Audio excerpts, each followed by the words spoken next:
Welcome, I'm Thomas, your host and narrator. The voices you hear on this channel were written long ago by seekers who spent their lives chasing the hidden order things. Tonight we let one of them speak again. Tonight's a good one. If you found this book memorable, feel free to give the channel a like and subscribe for more content. Sit back and enjoy. A dissecting knife slips, takes 2 fingers, and ends one physician's career before it begins. And that small wound is how these pages reach us, copied out by the ruined secretary who spent 20 years indexing the papers of Dr. Martin HESSELIUS after death had separated them. What HESSELIUS left behind is not medicine as we know it. He believed the body is only a vesture, a garment the essential man steps out of, and that certain doors in the skull can be pried open from the inside. The first door opens over green tea at a small evening party. The Reverend Mr. Jennings, charitable, gentle, 60,000 pounds in the funds, keeps letting his eyes slide sidelong along the carpet, following something on the floor that no one else at Lady Mary's can see. He is a man who breaks down in his own pretty church at Kenless and cannot say why. Watch the carpet then. Le Fanu wants you looking exactly where the parson looks. In a Glass Darkly by J. Sheridan Le Fanu, published in 1872.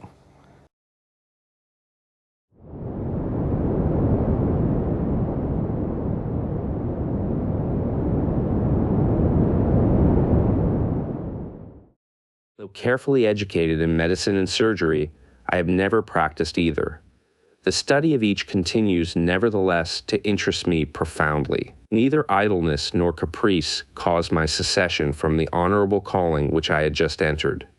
The cause was a very trifling scratch inflicted by a dissecting knife. This trifle cost me the loss of 2 fingers, amputated promptly, and the more painful loss of my health, for I have never been quite well since, and have seldom been 12 months together in the same place. In my wanderings I became acquainted with Dr. Martin HESSELIUS, a wanderer like myself, like me a physician, and like me an enthusiast in his profession. Unlike me in this, that his wanderings were voluntary, and he a man, if not of fortune, as we estimate fortune in England, at least in what our forefathers used to term easy circumstances. He was an old man when I first saw him, nearly 35 years my senior.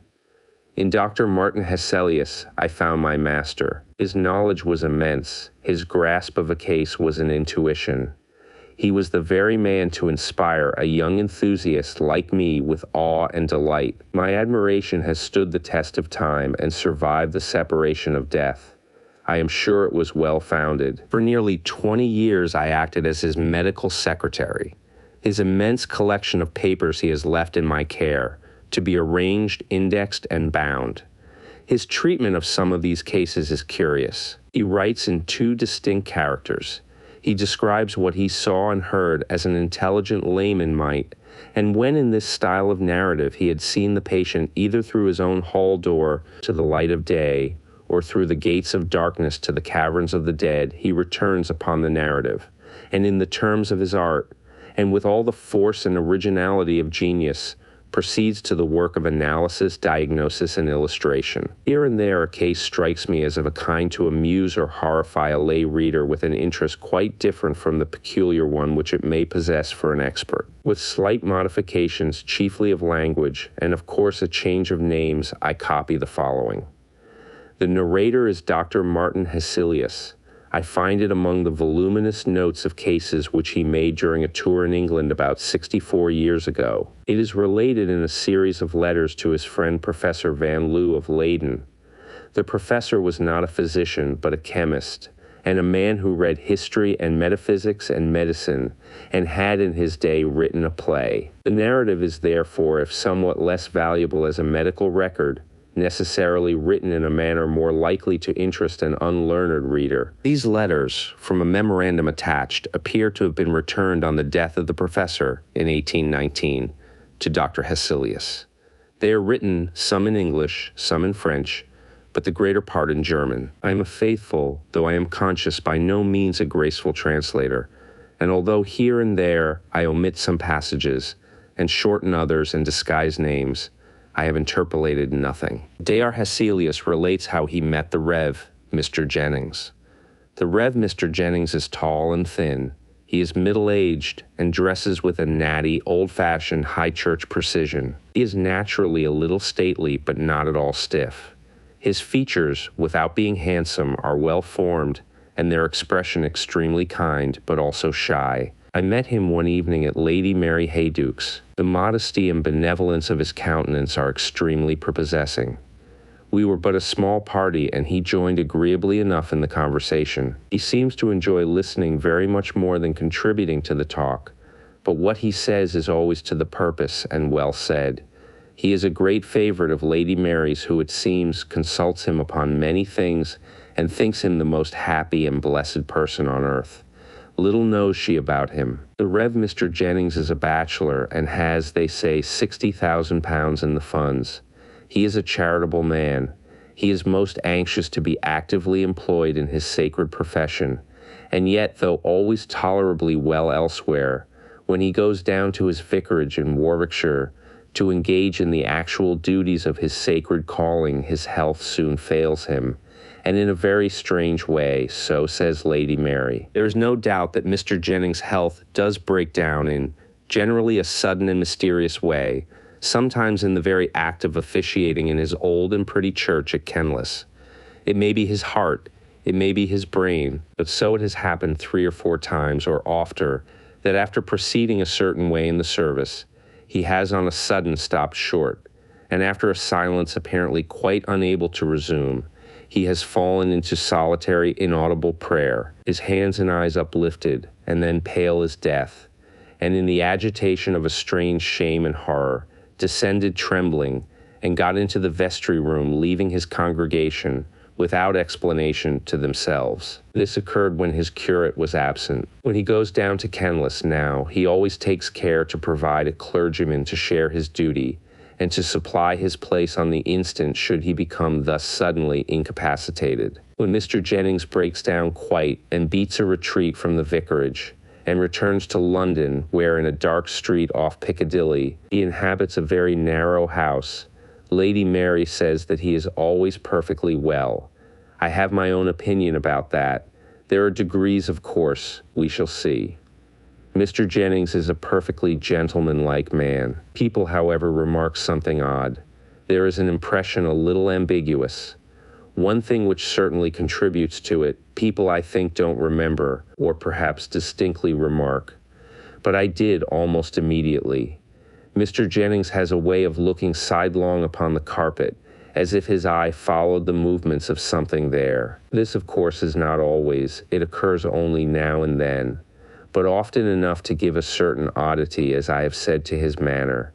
And in this glance traveling along the floor there is something both shy and anxious. A medical philosopher, as you are good enough to call me, elaborating theories by the aid of cases sought out by himself, and by him watched and scrutinized with more time at command, and consequently infinitely more minuteness than the ordinary practitioner can afford, falls insensibly into habits of observation which accompany him everywhere, and are exercised, as some people would say, impertinently upon every subject that presents itself with the least likelihood of rewarding inquiry. There was a promise of this kind in the slight, timid, kindly, but reserved gentleman whom I met for the first time at this agreeable little evening gathering. I observed, of course, more than I here set down, but I reserve all that borders on the technical for a strictly scientific paper. Ye may remark that when I here speak of medical science, I do so, as I hope someday to see it more generally understood, in a much more comprehensive sense than its generally material treatment would warrant. I believe the entire natural world is but the ultimate expression of that spiritual world from which and in which alone it has its life. I believe that the essential man is a spirit, that the spirit is an organized substance, but is different in point of material from what we ordinarily understand by matter, as light or electricity is, that the material body is, in the most literal sense, a vesture, and death consequently no interruption of the living man's existence, but simply his extrication from the natural body, a process which commences at the moment of what we term death, and the completion of which, at furthest a few days later, is the resurrection in power. The person who weighs the consequences of these positions will probably see their practical bearing upon medical science. This is, however, by no means the proper place for displaying the proofs and discussing the consequences of this too generally unrecognized state of facts. In pursuance of my habit, I was covertly observing Mr. Jennings. With all my caution, I think he perceived it, and I saw plainly that he was as cautiously observing me. Lady Mary happening to address me by my name as Dr. HESSELIUS, I saw that he glanced at me more sharply, and then became thoughtful for a few minutes. After this, as I conversed with a gentleman at the other end of the room, I saw him look at me more steadily and with an interest which I thought I understood.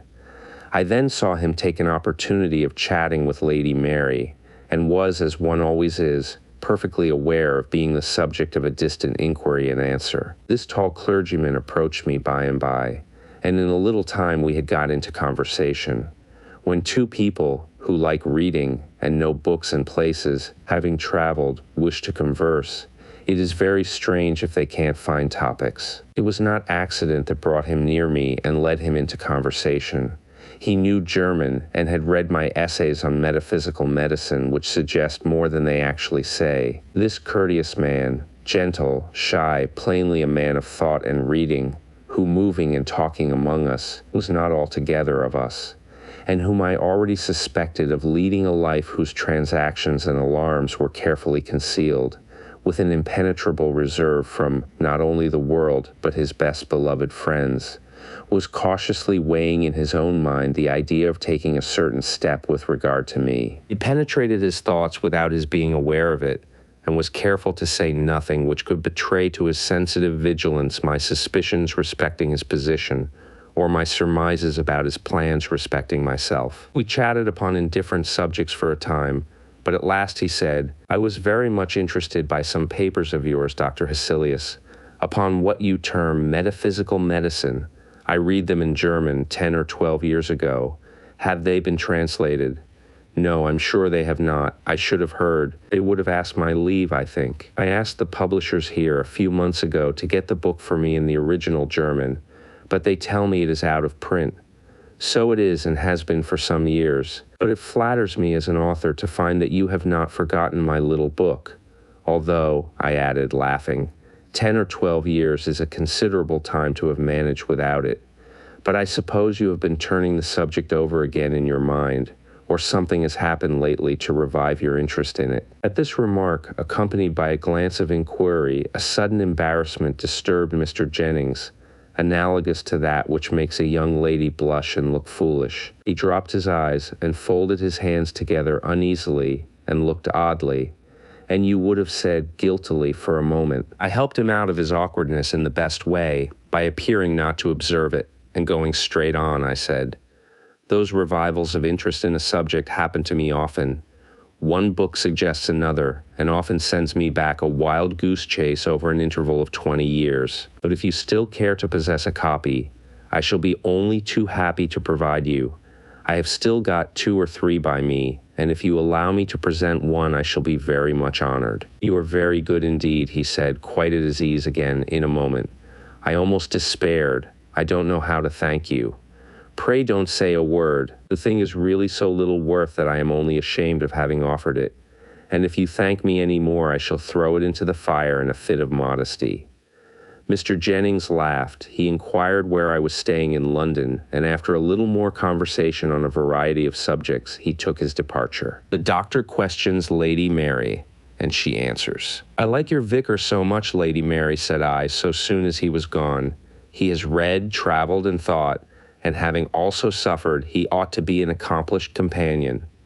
"So he is, and better still, he is a really good man," said she. "His advice is invaluable about my schools and all my little undertakings at Dawlbridge, and he's so painstaking, he takes so much trouble, you have no idea, wherever he thinks he can be of use. He's so good-natured and so sensible. It is pleasant to hear so good an account of his neighborly virtues. I can only testify to his being an agreeable and gentle companion. And in addition to what you have told me, I think I can tell you 2 or 3 things about him," said I. "Really? Yes, to begin with, he's unmarried." "Yes, that's right, go on." "He has been writing, that is he was, but for 2 or 3 years perhaps, he has not gone on with his work, and the book was upon some rather abstract subject, perhaps theology. Well, he was writing a book, as you say. I'm not quite sure what it was about, but only that it was nothing that I cared for. Very likely you were right, and he certainly did stop, yes. And although he only drank a little coffee here tonight, he likes tea at least, did like it extravagantly. Yes, that's quite true. He drank green tea a good deal, didn't he?" I pursued. "Well, that's very odd. Green tea was a subject on which we used almost to quarrel. But he has quite given that up," said I, "so he has. And now one more fact. His mother or his father, did you know them?" "Yes, both. His father is only 10 years dead, and their place is near Dalbridge. We knew them very well," she answered. "Well, either his mother or his father, I should rather think his father, saw a ghost," said I. "Well, you really are a conjurer, Dr. HESSELIUS." "Conjurer or no, haven't I said right?" I answered merrily. "You certainly have, and it was his father. He was a silent, whimsical man, and he used to bore my father about his dreams, and at last he told him a story about a ghost he had seen and talked with, and a very odd story it was. I remember it particularly because I was so afraid of him. This story was long before he died, when I was quite a child, and his ways were so silent and moping, and he used to drop in sometimes in the dusk, when I was alone in the drawing room, and I used to fancy there were ghosts about him." He smiled and nodded. "And now, having established my character as a conjurer, I think I must say good night," said I. "But how did you find it out?" "By the planets, of course, as the gypsies do," I answered. And so gaily we said good night. Next morning I sent the little book he had been inquiring after, and a note to Mr. Jennings, and on returning late that evening, I found that he had called at my lodgings and left his card. He asked whether I was at home, and asked at what hour he would be most likely to find me. Does he intend opening his case and consulting me professionally, as they say? I hope so. I have already conceived a theory about him. It is supported by Lady Mary's answers to my parting questions. I should like much to ascertain from his own lips. But what can I do consistently with good breeding to invite a confession? Nothing.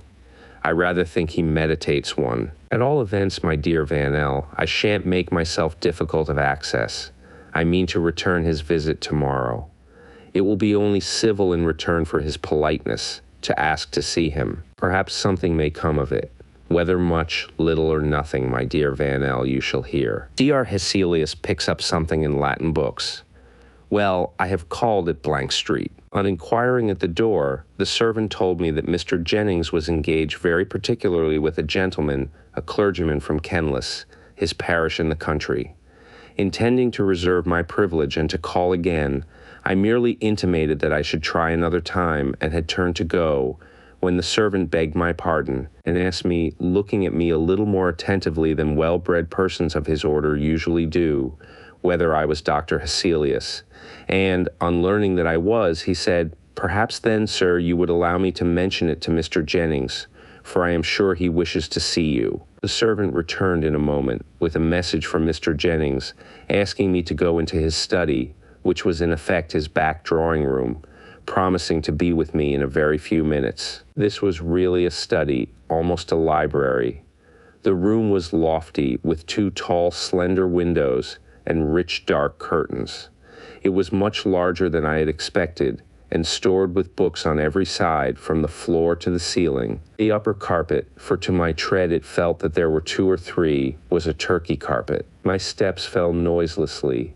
The bookcases standing out placed the windows, particularly narrow ones, in deep recesses. The effect of the room was, although extremely comfortable and even luxurious, decidedly gloomy, and aided by the silence, almost oppressive. Perhaps, however, I ought to have allowed something for association. My mind had connected peculiar ideas with Mr. Jennings, I stepped into this perfectly silent room of a very silent house, with a peculiar foreboding, and its darkness and solemn clothing of books, for except where two narrow looking-glasses were set in the wall, they were everywhere, helped this somber feeling. While awaiting Mr. Jennings' arrival, I amused myself by looking into some of the books with which his shelves were laden. Not among these, but immediately under them, with their backs upward on the floor, I lighted upon a complete set of Swedenborg's Arcana Caelestia, in the original Latin, a very fine folio set, bound in the natty livery which theology affects, pure vellum, namely gold letters and carmine edges. There were paper markers in several of these volumes.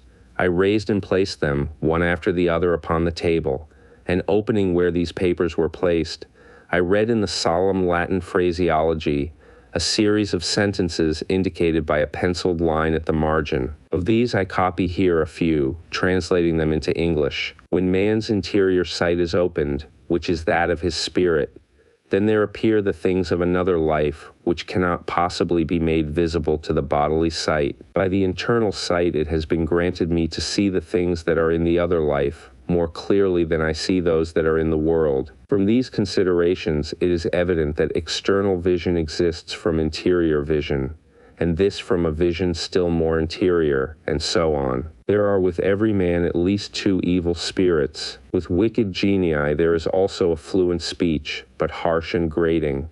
There is also among them a speech which is not fluent, wherein the descent of the thoughts is perceived as something secretly creeping along within it. The evil spirits associated with man are indeed from the hells, but when with man they are not then in hell, but are taken out thence.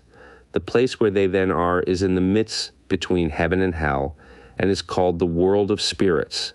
When the evil spirits who are with man are in that world, they are not in any infernal torment, but in every thought and affection of the man, and so in all that the man himself enjoys. But when they are remitted into their hell, they return to their former state. If evil spirits could perceive that they were associated with man, and yet that they were spirits separate from him, and if they could flow into the things of his body, they would attempt by 1,000 means to destroy him, for they hate man with a deadly hatred. Knowing therefore that I was a man in the body, they were continually striving to destroy me, not as to the body only, but especially as to the soul. For to destroy any man or spirit is the very delight of the life of all who are in hell. But I have been continually protected by the Lord. Hence it appears how dangerous it is for man to be in a living consort with spirits, unless he be in the good of faith. Nothing is more carefully guarded from the knowledge of associate spirits than their being thus conjoint with a man, for if they knew it, they would speak to him, with the intention to destroy him. The delight of hell is to do evil to man, and to hasten his eternal ruin. A long note, written with a very sharp and fine pencil, in Mr. Jennings' neat hand, at the foot of the page, caught my eye. Expecting his criticism upon the text, I read a word or two and stopped, for it was something quite different, and began with these words, Deus miseriatur me, may God compassionate me. Thus warned of its private nature, I averted my eyes and shut the book. Replacing all the volumes as I had found them, except one which interested me, and in which, as men studious and solitary in their habits will do, I grew so absorbed as to take no cognizance of the outer world, nor to remember where I was. I was reading some pages which refer to representatives and correspondence in the technical language of Swedenborg, and had arrived at a passage, the substance of which is, that evil spirits, when seen by other eyes than those of their infernal associates, present themselves by correspondence in the shape of the beast, Phara, which represents their particular lust and life, in aspect direful and atrocious. This is a long passage, and particularizes a number of those bestial forms. 4 eyes were reading the passage. I was running the head of my pencil case along the line as I read it, and something caused me to raise my eyes. Directly before me was one of the mirrors I have mentioned, in which I saw reflected the tall shape of my friend Mr. Jennings leaning over my shoulder and reading the page at which I was busy, and with a face so dark and wild that I should hardly have known him. I turned and rose. He stood erect also, and with an effort laughed a little, saying, I came in and asked you how you did, but without succeeding in awaking you from your book, so I could not restrain my curiosity, and very impertinently, I'm afraid, peeped over your shoulder. This is not your first time of looking into those pages. You have looked into Swedenborg, no doubt, long ago? Oh dear, yes. I owe Swedenborg a great deal. You will discover traces of him in the little book on metaphysical medicine, which you were so good as to remember. Although my friend affected a gaiety of manner, there was a slight flush in his face, and I could perceive that he was inwardly much perturbed. I'm scarcely yet qualified, I know so little of Swedenborg. I've only had them a fortnight, he answered, and I think they are rather likely to make a solitary man nervous. That is, judging from the very little I have read. I don't say that they have made me so, he laughed. And I'm so very much obliged for the book. I hope you got my note. I made all proper acknowledgments and modest disclaimers. I never read a book that I go with so entirely as that of yours, he continued. I saw at once there is more in it than is quite unfolded. Do you know Dr. Harley? He asked, rather abruptly. In passing, the editor remarks that the physician here named was one of the most eminent who had ever practiced in England. I did, having had letters to him, and had experienced from him great courtesy and considerable assistance during my visit to England. I think that man one of the very greatest fools I ever met in my life, said Mr. Jennings. This was the first time I had ever heard him say a sharp thing of anybody, and such a term applied to so high a name a little startled me. Really, and in what way, I asked. In his profession, he answered. He smiled. I mean this, he said. He seems to me one half of all he looks at is dark, preternaturally bright and vivid all the rest. And the worst of it is, it seems willful. I can't get him. He won't. I've had some experience of him as a physician, but I look on him as, in that sense, no better than a paralytic mind, an intellect half dead, I'll tell you. I know I shall sometime all about it, he said, with a little agitation. You stay some months longer in England. If I should be out of town during your stay for a little time, would you allow me to trouble you with a letter? I should be only too happy, I assured him. Very good of you. I am so utterly dissatisfied with Harley. A little leaning to the materialistic school, I said. A mere materialist, he corrected me. You can't think how that sort of thing worries one who knows better. You won't tell anyone. Any of my friends you know that I am hippish. Now, for instance, no one knows, not even Lady Mary, that I have seen Dr. Harley or any other doctor. So pray don't mention it. And if I should have any threatening of an attack, you'll kindly let me write, or, should I be in town, have a little talk with you. I was full of conjecture, and unconsciously I found I had fixed my eyes gravely on him, for he lowered his for a moment, and he said, I see you think I might as well tell you now, or else you are forming a conjecture. But you may as well give it up. If you were guessing all the rest of your life, you will never hit on it. He shook his head, smiling, and over that wintry sunshine a black cloud suddenly came down, and he drew his breath in through his teeth as men do in pain. Sorry, of course, to learn that you apprehend occasion to consult any of us. But command me when and how you like, and I need not assure you that your confidence is sacred. He then talked of quite other things, and in a comparatively cheerful way, and after a little time I took my leave. Dr. HESSELIUS is summoned to Richmond. We parted cheerfully, but he was not cheerful, nor was I. There are certain expressions of that powerful organ of spirit, the human face, which, although I have seen them often, and possess a doctor's nerve, yet disturb me profoundly. One look of Mr. Jennings haunted me. It had seized my imagination with so dismal a power that I changed my plans for the evening and went to the opera, feeling that I wanted a change of ideas. I heard nothing of or from him for 2 or 3 days, when a note in his hand reached me. It was cheerful and full of hope. He said that he had been for some little time so much better, quite well in fact, that he was going to make a little experiment and run down for a month or so to his parish, to try whether a little work might not quite set him up. There was in it a fervent religious expression of gratitude for his restoration, as he now almost hoped he might call it. A day or 2 later I saw Lady Mary, who repeated what his note had announced, and told me that he was actually in Warwickshire, having resumed his clerical duties at Kenlis, and she added, I begin to think that he is really perfectly well, and that there never was anything the matter, more than nerves and fancy. We are all nervous, but I fancy there is nothing like a little hard work for that kind of weakness, and he has made up his mind to try it. I should not be surprised if he did not come back for a year. Notwithstanding all this confidence, only 2 days later I had this note, dated from his house off Piccadilly. Dear Sir, I have returned disappointed. If I should feel at all able to see you, I shall write to ask you kindly to call. At present, I am too low and, in fact, simply unable to say all I wish to say. Pray don't mention my name to my friends. I can see no one. By and by, please God, you shall hear from me. I mean to take a run into Shropshire where some of my people are. God bless you. May we, on my return, meet more happily than I can now write.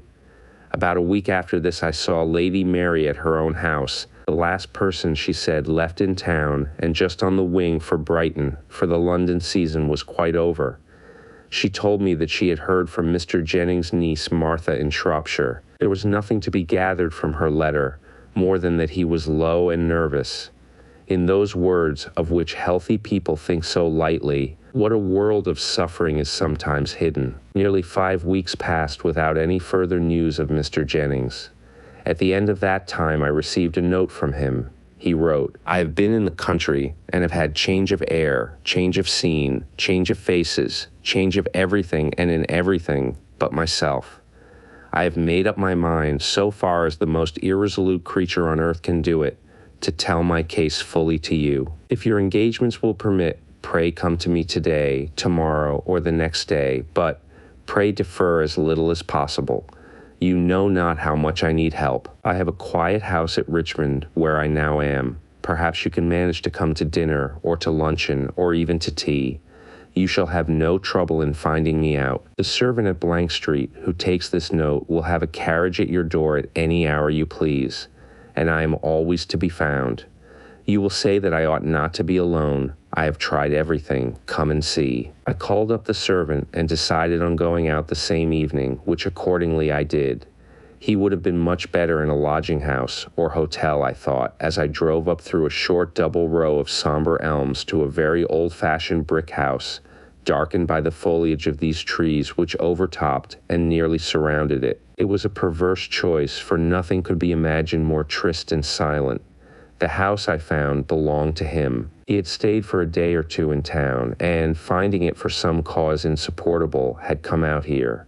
Probably because, being furnished and his own, he was relieved of the thought and delay of selection by coming here. The sun had already set, and the red reflected light of the western sky illuminated the scene with the peculiar effect with which we are all familiar. The hall seemed very dark, but, getting to the back drawing room, whose windows command the west, I was again in the same dusky light. I sat down, looking out upon the richly wooded landscape that glowed in the grand and melancholy light which was every moment fading. The corners of the room were already dark, all was growing dim, and the gloom was insensibly toning my mind, already prepared for what was sinister. I was waiting alone for his arrival, which soon took place. The door communicating with the front room opened, and the tall figure of Mr. Jennings, faintly seen in the ruddy twilight, came, with quiet, stealthy steps, into the room. We shook hands, and taking a chair to the window, where there was still light enough to enable us to see each other's faces, he sat down beside me, and placing his hand upon my arm, with scarcely a word of preface began his narrative. How Mr. Jennings met his companion. The faint glow of the west, the pomp of the then lonely woods of Richmond were before us, behind and about us the darkening room, and on the stony face or the sufferer, for the character of his face, though still gentle and sweet, was changed, rested that dim, odd glow which seems to descend and produce, where it touches, lights, sudden though faint, which are lost almost without gradation in darkness. The silence, too, was utter, not a distant wheel or bark or whistle from without, and within the depressing stillness of an invalid bachelor's house, I guessed well the nature, though not even vaguely the particulars of the revelations I was about to receive, from that fixed face of suffering that so oddly flushed stood out, like a portrait of Schalken's, before its background of darkness. It began, he said, on the 15th of October, 3 years and 11 weeks ago, and 2 days I keep very accurate count, for every day is torment. If I leave anywhere a chasm in my narrative, tell me. About 4 years ago, I began a work which had cost me very much thought and reading. It was upon the religious metaphysics of the ancients. I know, said I, the actual religion of educated and thinking paganism, quite apart from symbolic worship.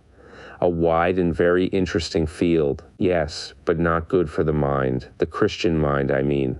Paganism is all bound together in essential unity, and, with evil sympathy, their religion involves their art, and both their manners, and the subject is a degrading fascination and the nemesis sure. God forgive me. I wrote a great deal. I wrote late at night. I was always thinking on the subject, walking about, wherever I was, everywhere. It thoroughly infected me. You were to remember that all the material ideas connected with it were more or less of the beautiful, the subject itself delightfully interesting, and I then without a care. He sighed heavily. I believe that everyone who sets about writing in earnest does his work, as a friend of mine phrased it, on something, tea or coffee or tobacco. I suppose there is a material waste that must be hourly supplied in such occupations, or that we should grow too abstracted, and the mind, as it were, pass out of the body, unless it were reminded often of the connection by actual sensation. At all events, I felt the want, and I supplied it. Tea was my companion. At first, the ordinary black tea, made in the usual way, not too strong, but I drank a good deal, and increased its strength as I went on. I never experienced an uncomfortable symptom from it. I began to take a little green tea. I found the effect pleasanter. It cleared and intensified the power of thought so. I had come to take it frequently, but not stronger than one might take it for pleasure. I wrote a great deal out here. It was so quiet, and in this room, I used to sit up very late, and it became a habit with me to sip my tea, green tea, every now and then as my work proceeded. I had a little kettle on my table that swung over a lamp and made tea 2 or 3 times between 11 o'clock and 2 or 3 in the morning, my hours of going to bed. I used to go into town every day. I was not a monk, and although I spent an hour or 2 in a library, hunting up authorities and looking out lights upon my theme, I was in no morbid state as far as I can judge. I met my friends pretty much as usual and enjoyed their society, and on the whole, existence had never been, I think, so pleasant before. I had met with a man who had some odd old books, German editions in medieval Latin, and I was only too happy to be permitted access to them. This obliging person's books were in the city, a very out-of-the-way part of it. I had rather outstayed my intended hour, and on coming out, seeing no cab near, I was tempted to get into the omnibus which used to drive past this house. It was darker than this by the time the bus had reached an old house, you may have remarked, with 4 poplars at each side of the door, and there the last passenger but myself got out. We drove along rather faster. It was twilight now. I leaned back in my corner next the door, ruminating pleasantly. The interior of the omnibus was nearly dark. I had observed in the corner opposite to me at the other side, and at the end next the horses, 2 small circular reflections, as it seemed to me of a reddish light. They were about 2 inches apart, and about the size of those small brass buttons that yachting men used to put upon their jackets. I began to speculate, as listless men will, upon this trifle as it seemed. From what center did that faint but deep red light come? And from what glass beads, buttons, toy decorations was it reflected? We were lumbering along gently, having nearly a mile still to go. I had not solved the puzzle, and it became in another minute more odd, for these 2 luminous points, with a sudden jerk, descended nearer the floor, keeping still their relative distance and horizontal position, and then, as suddenly, they rose to the level of the seat on which I was sitting, and I saw them no more. My curiosity was now really excited, and before I had time to think, I saw again these 2 dull lamps, again together near the floor. Again they disappeared, and again in their old corner I saw them. So, keeping my eyes upon them, I edged quietly up my own side, towards the end at which I still saw these tiny discs of red. There was very little light in the bus. It was nearly dark. I leaned forward to aid my endeavor to discover what these little circles really were. They shifted their position a little as I did so. I began now to perceive an outline of something black, and I soon saw with tolerable distinctness the outline of a small black monkey, pushing its face forward in mimicry to meet mine. Those were its eyes, and I now dimly saw its teeth grinning at me. I drew back, not knowing whether it might not meditate a spring. I fancied that one of the passengers had forgot this ugly pet, and wishing to ascertain something of its temper, though not caring to trust my fingers to it, I poked my umbrella softly towards it. It remained immovable, up to it, for through it and back and forward it passed, without the slightest resistance. I can't in the least convey to you the kind of horror that I felt. When I had ascertained that the thing was an illusion, as I then supposed, there came a misgiving about myself, and a terror that fascinated me in impotence to remove my gaze from the eyes of the brute for some moments. As I looked, it made a little skip back, quite into the corner, and I, in a panic, found myself at the door, having put my head out, drawing deep breaths of the outer air, and staring at the lights and trees we were passing, too glad to reassure myself of reality. I stopped the bus and got out. I perceived the man look oddly at me as I paid him. I dare say there was something unusual in my looks and manner, for I had never felt so strangely before. The journey, first stage. When the omnibus drove on and I was alone upon the road, I looked carefully round to ascertain whether the monkey had followed me. To my indescribable relief, I saw it nowhere. I can't describe easily what a shock I had received, and my sense of genuine gratitude on finding myself, as I supposed, quite rid of it. I had got out a little before we reached this house, 200 or 300 steps. A brick wall runs along the footpath, and inside the wall is a hedge of yew or some dark evergreen of that kind, and within that again the row of fine trees which you may have remarked as you came. This brick wall is about as high as my shoulder, and happening to raise my eyes I saw the monkey, with that stooping gait, on all fours, walking or creeping, close beside me on top of the wall. I stopped looking at it with a feeling of loathing and horror. As I stopped, so did it. It sat up on the wall with its long hands on its knees looking at me. There was not light enough to see it much more than in outline, nor was it dark enough to bring the peculiar light of its eyes into strong relief. I still saw, however, that red foggy light plainly enough. It did not show its teeth, nor exhibit any sign of irritation, but seemed jaded and sulky, and was observing me steadily.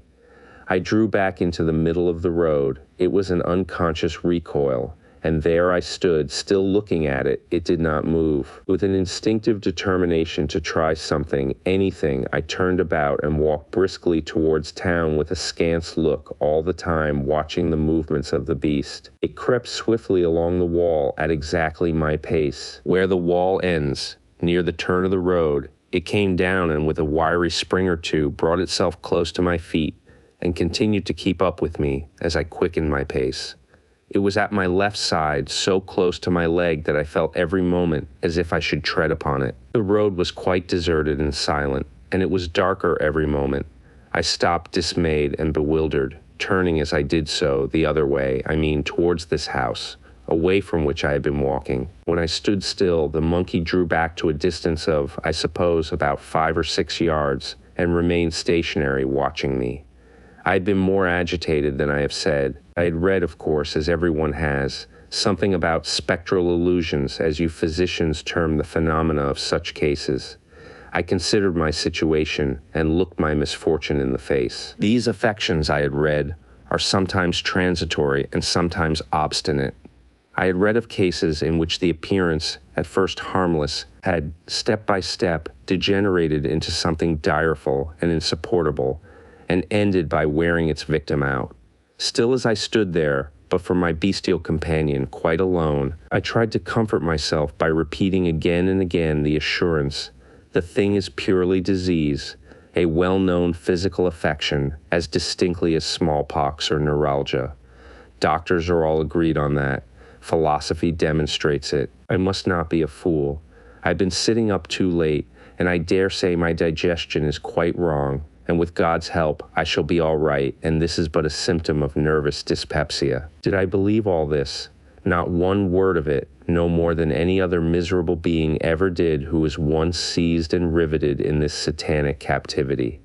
Against my convictions, I might say my knowledge, I was simply bullying myself into a false courage. I now walked homeward. I had only a few hundred yards to go. I had forced myself into a sort of resignation, but I had not got over the sickening shock and the flurry of the first certainty of my misfortune. I made up my mind to pass the night at home. The brute moved close beside me, and I fancied there was the sort of anxious drawing toward the house which one sees in tired horses or dogs, sometimes as they come toward home. I was afraid to go into town. I was afraid of anyone seeing and recognizing me. I was conscious of an irrepressible agitation in my manner. Also, I was afraid of any violent change in my habits, such as going to a place of amusement or walking from home in order to fatigue myself. At the hall door, it waited till I mounted the steps, and when the door was open, entered with me. I drank no tea that night. I got cigars and some brandy and water. My idea was that I should act upon my material system, and by living for a while in sensation apart from thought, send myself forcibly, as it were, into a new groove. I came up here to this drawing room. I sat just here.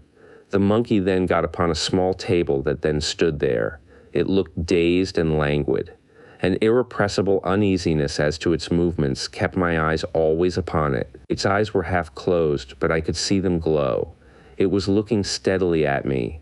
In all situations, at all hours, it is awake and looking at me. It never changes. I shall not continue in detail my narrative of this particular night. I shall describe, rather, the phenomena of the first year, which never varied, essentially. I shall describe the monkey as it appeared in daylight. In the dark, as you shall presently hear, there are peculiarities. It is a small monkey, perfectly black. It had only one peculiarity, a character of malignity, unfathomable malignity. During the first year, it looked sullen and sick. But this character of intense malice and vigilance was always underlying that surly languor. During all that time, it acted as if on a plan of giving me as little trouble as was consistent with watching me. Its eyes were never off me. I have never lost sight of it, except in my sleep, light or dark, day or night, since it came here, excepting when it withdraws for some weeks at a time unaccountably. In total dark it is visible as in daylight. I do not mean merely its eyes. It is all visible distinctly in a halo that resembles a glow of red embers, and which accompanies it in all its movements. When it leaves me for a time, it is always at night, in the dark, and in the same way. It grows at first uneasy, and then furious, and then advances towards me, grinning and shaking its paws clenched, and, at the same time, there comes the appearance of fire in the grate. I never have any fire. I can't sleep in the room where there is any, and it draws nearer and nearer to the chimney, quivering, it seems, with rage. And when its fury rises to the highest pitch, it springs into the grate and up the chimney, and I see it no more. When first this happened, I thought I was released. I was a new man. A day passed, a night, and no return, and a blessed week, a week, another week. I was always on my knees, Dr. HESSELIUS, always thanking God and praying. A whole month passed of liberty, but on a sudden it was with me again, the second stage. It was with me, and the malice which before was torpid under a sullen exterior was now active. It was perfectly unchanged in every other respect. This new energy was apparent in its activity and its looks, and soon in other ways. For a time, you will understand, the change was shown only in an increased vivacity and an air of menace, as if it was always brooding over some atrocious plan. Its eyes, as before, were never off me. "Is it here now?" I asked. "No," he replied. "It has been absent exactly a fortnight and a day, 15 days. It has sometimes been away so long as nearly 2 months, once for 3. Its absence always exceeds a fortnight, although it may be but by a single day. 15 days having passed since I saw it last, it may return now at any moment." "Is its return," I asked, "accompanied by any peculiar manifestation?" "Nothing, no," he said. "It is simply with me again. On lifting my eyes from a book, or turning my head, I see it as usual, looking at me, and then it remains as before for its appointed time. I have never told so much and so minutely before to anyone. I perceived that he was agitated and looking like death, and he repeatedly applied his handkerchief to his forehead. I suggested that he might be tired, and told him that I would call with pleasure in the morning, but he said, "No, if you don't mind hearing it all now. I have got so far, and I should prefer making one effort of it. When I spoke to Dr. Harley, I had nothing like so much to tell. You are a philosophic physician. You give spirit its proper rank. If this thing is real," he paused, looking at me with agitated inquiry. "We can discuss it by and by and very fully. I will give you all I think," I answered, after an interval. "Well, very well. If it is anything real, I say, it is prevailing little by little and drawing me more interiorly into hell. Optic nerves, he talked of. Ah, well, there are other nerves of communication. May God Almighty help me, you shall hear. Its power of action, I tell you, had increased. Its malice became, in a way, aggressive. About 2 years ago, some questions that were pending between me and the bishop having been settled, I went down to my parish in Warwickshire, anxious to find occupation in my profession. I was not prepared for what happened, although I have since thought I might have apprehended something like it. The reason of my saying so is this. He was beginning to speak with a great deal more effort and reluctance, and sighed often, and seemed at times nearly overcome. But at this time his manner was not agitated. It was more like that of a sinking patient who has given himself up. Yes, but I will first tell you about Kenlis, my parish. It was with me when I left this place for Dalbridge.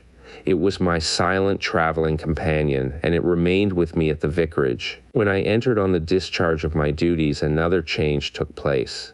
The thing exhibited an atrocious determination to thwart me.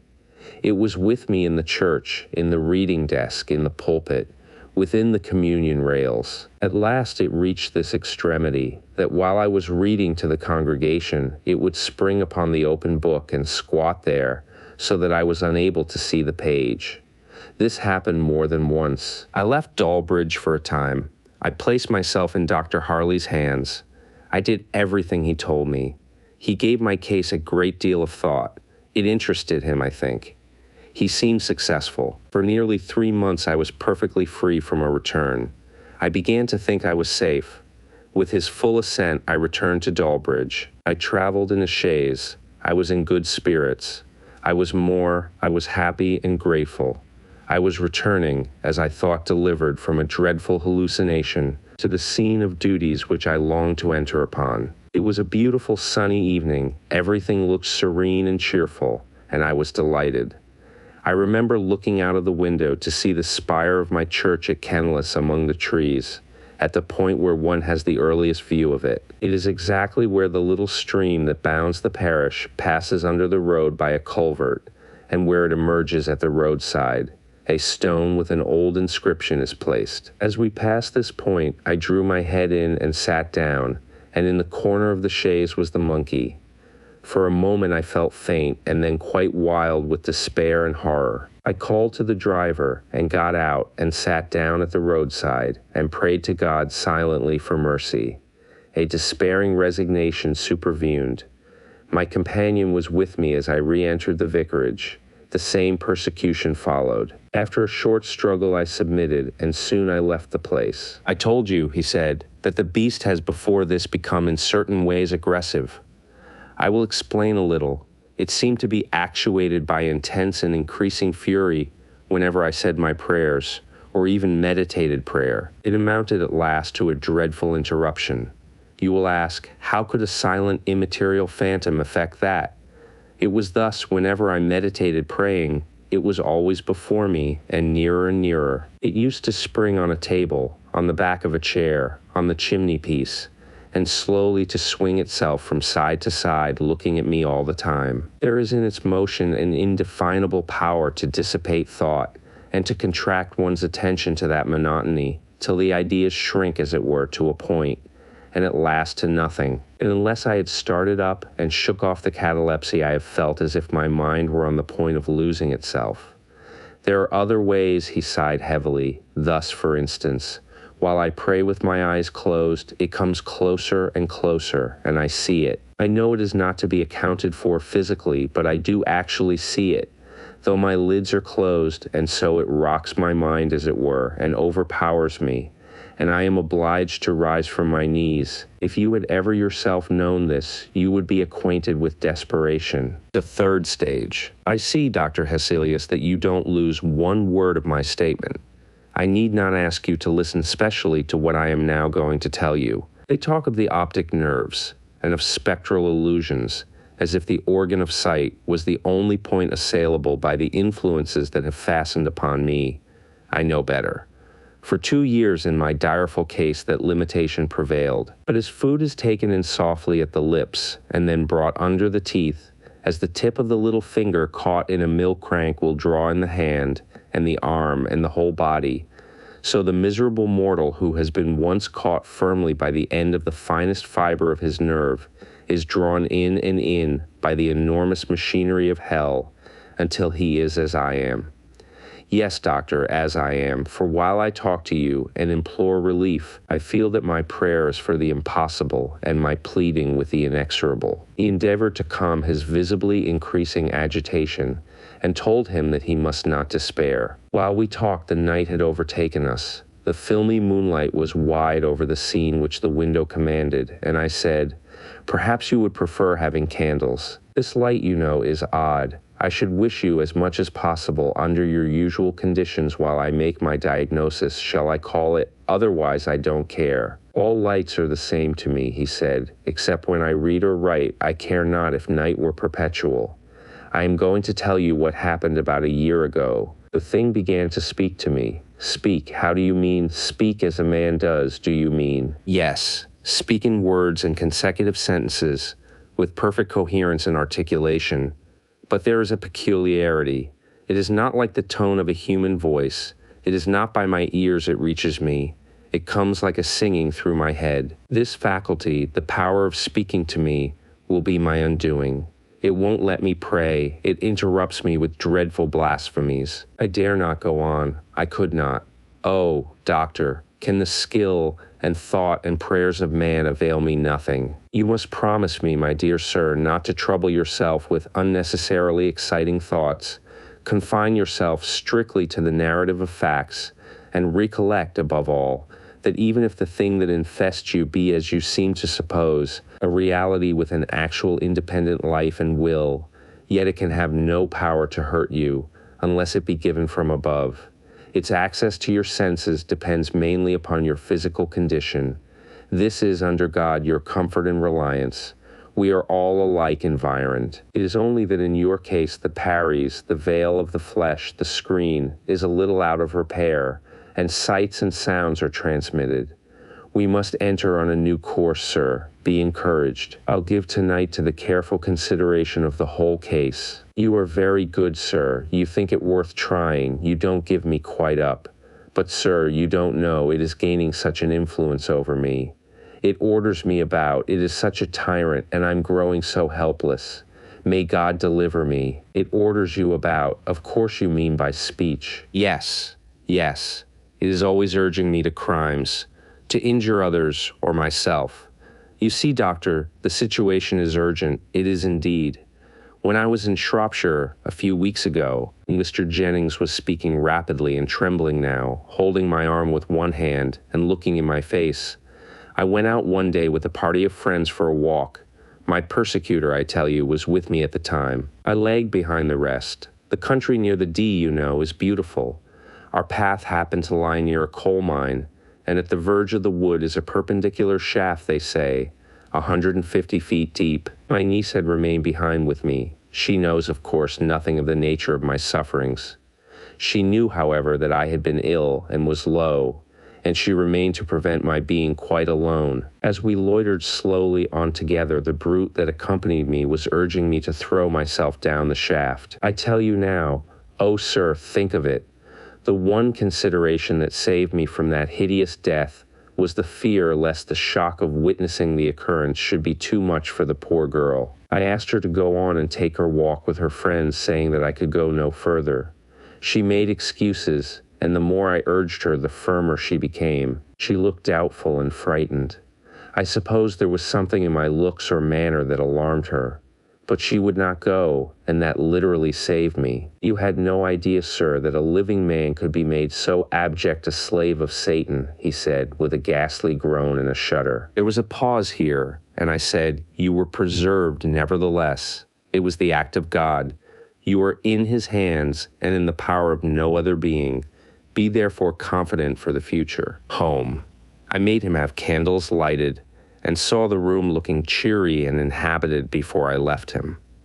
I told him that he must regard his illness strictly as one dependent on physical, though subtle physical, causes. I told him that he had evidence of God's care and love in the deliverance which he had just described, and that I had perceived with pain that he seemed to regard its peculiar features as indicating that he had been delivered over to spiritual reprobation. In such a conclusion, nothing could be, I insisted, less warranted, and not only so, but more contrary to facts, as disclosed in his mysterious deliverance from that murderous influence during his Shropshire excursion. First, his niece had been retained by his side without his intending to keep her near him.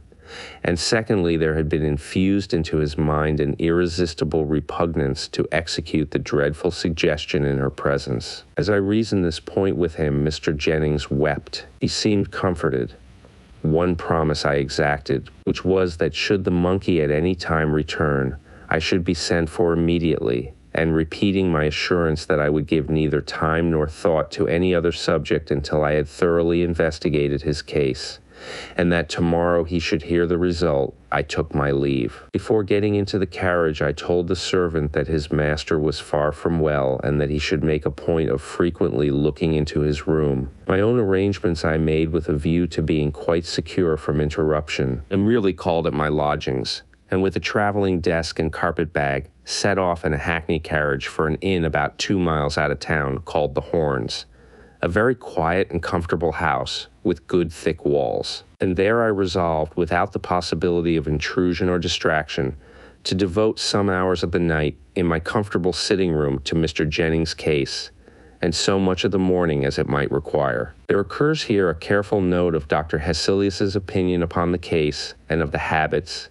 dietary, and medicines which he prescribed. It is curious, some persons would say mystical, but on the whole I doubt whether it would sufficiently interest a reader of the kind I am likely to meet with to warrant its being here reprinted. The whole letter was plainly written at the inn where he had hid himself for the occasion. The next letter is dated from his town lodgings. I left town for the inn where I slept last night at 9:30, and did not arrive at my room in town until 1 o'clock this afternoon. I found a letter in Mr. Jennings' hand upon my table.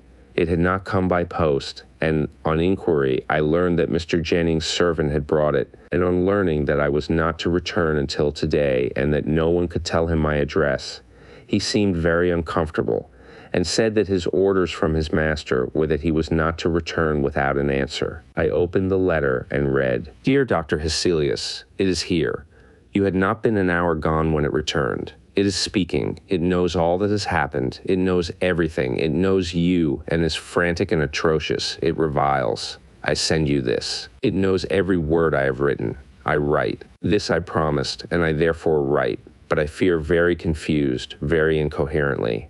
I am so interrupted, disturbed. Ever yours, sincerely yours, Robert Linder Jennings." "When did this come?" I asked.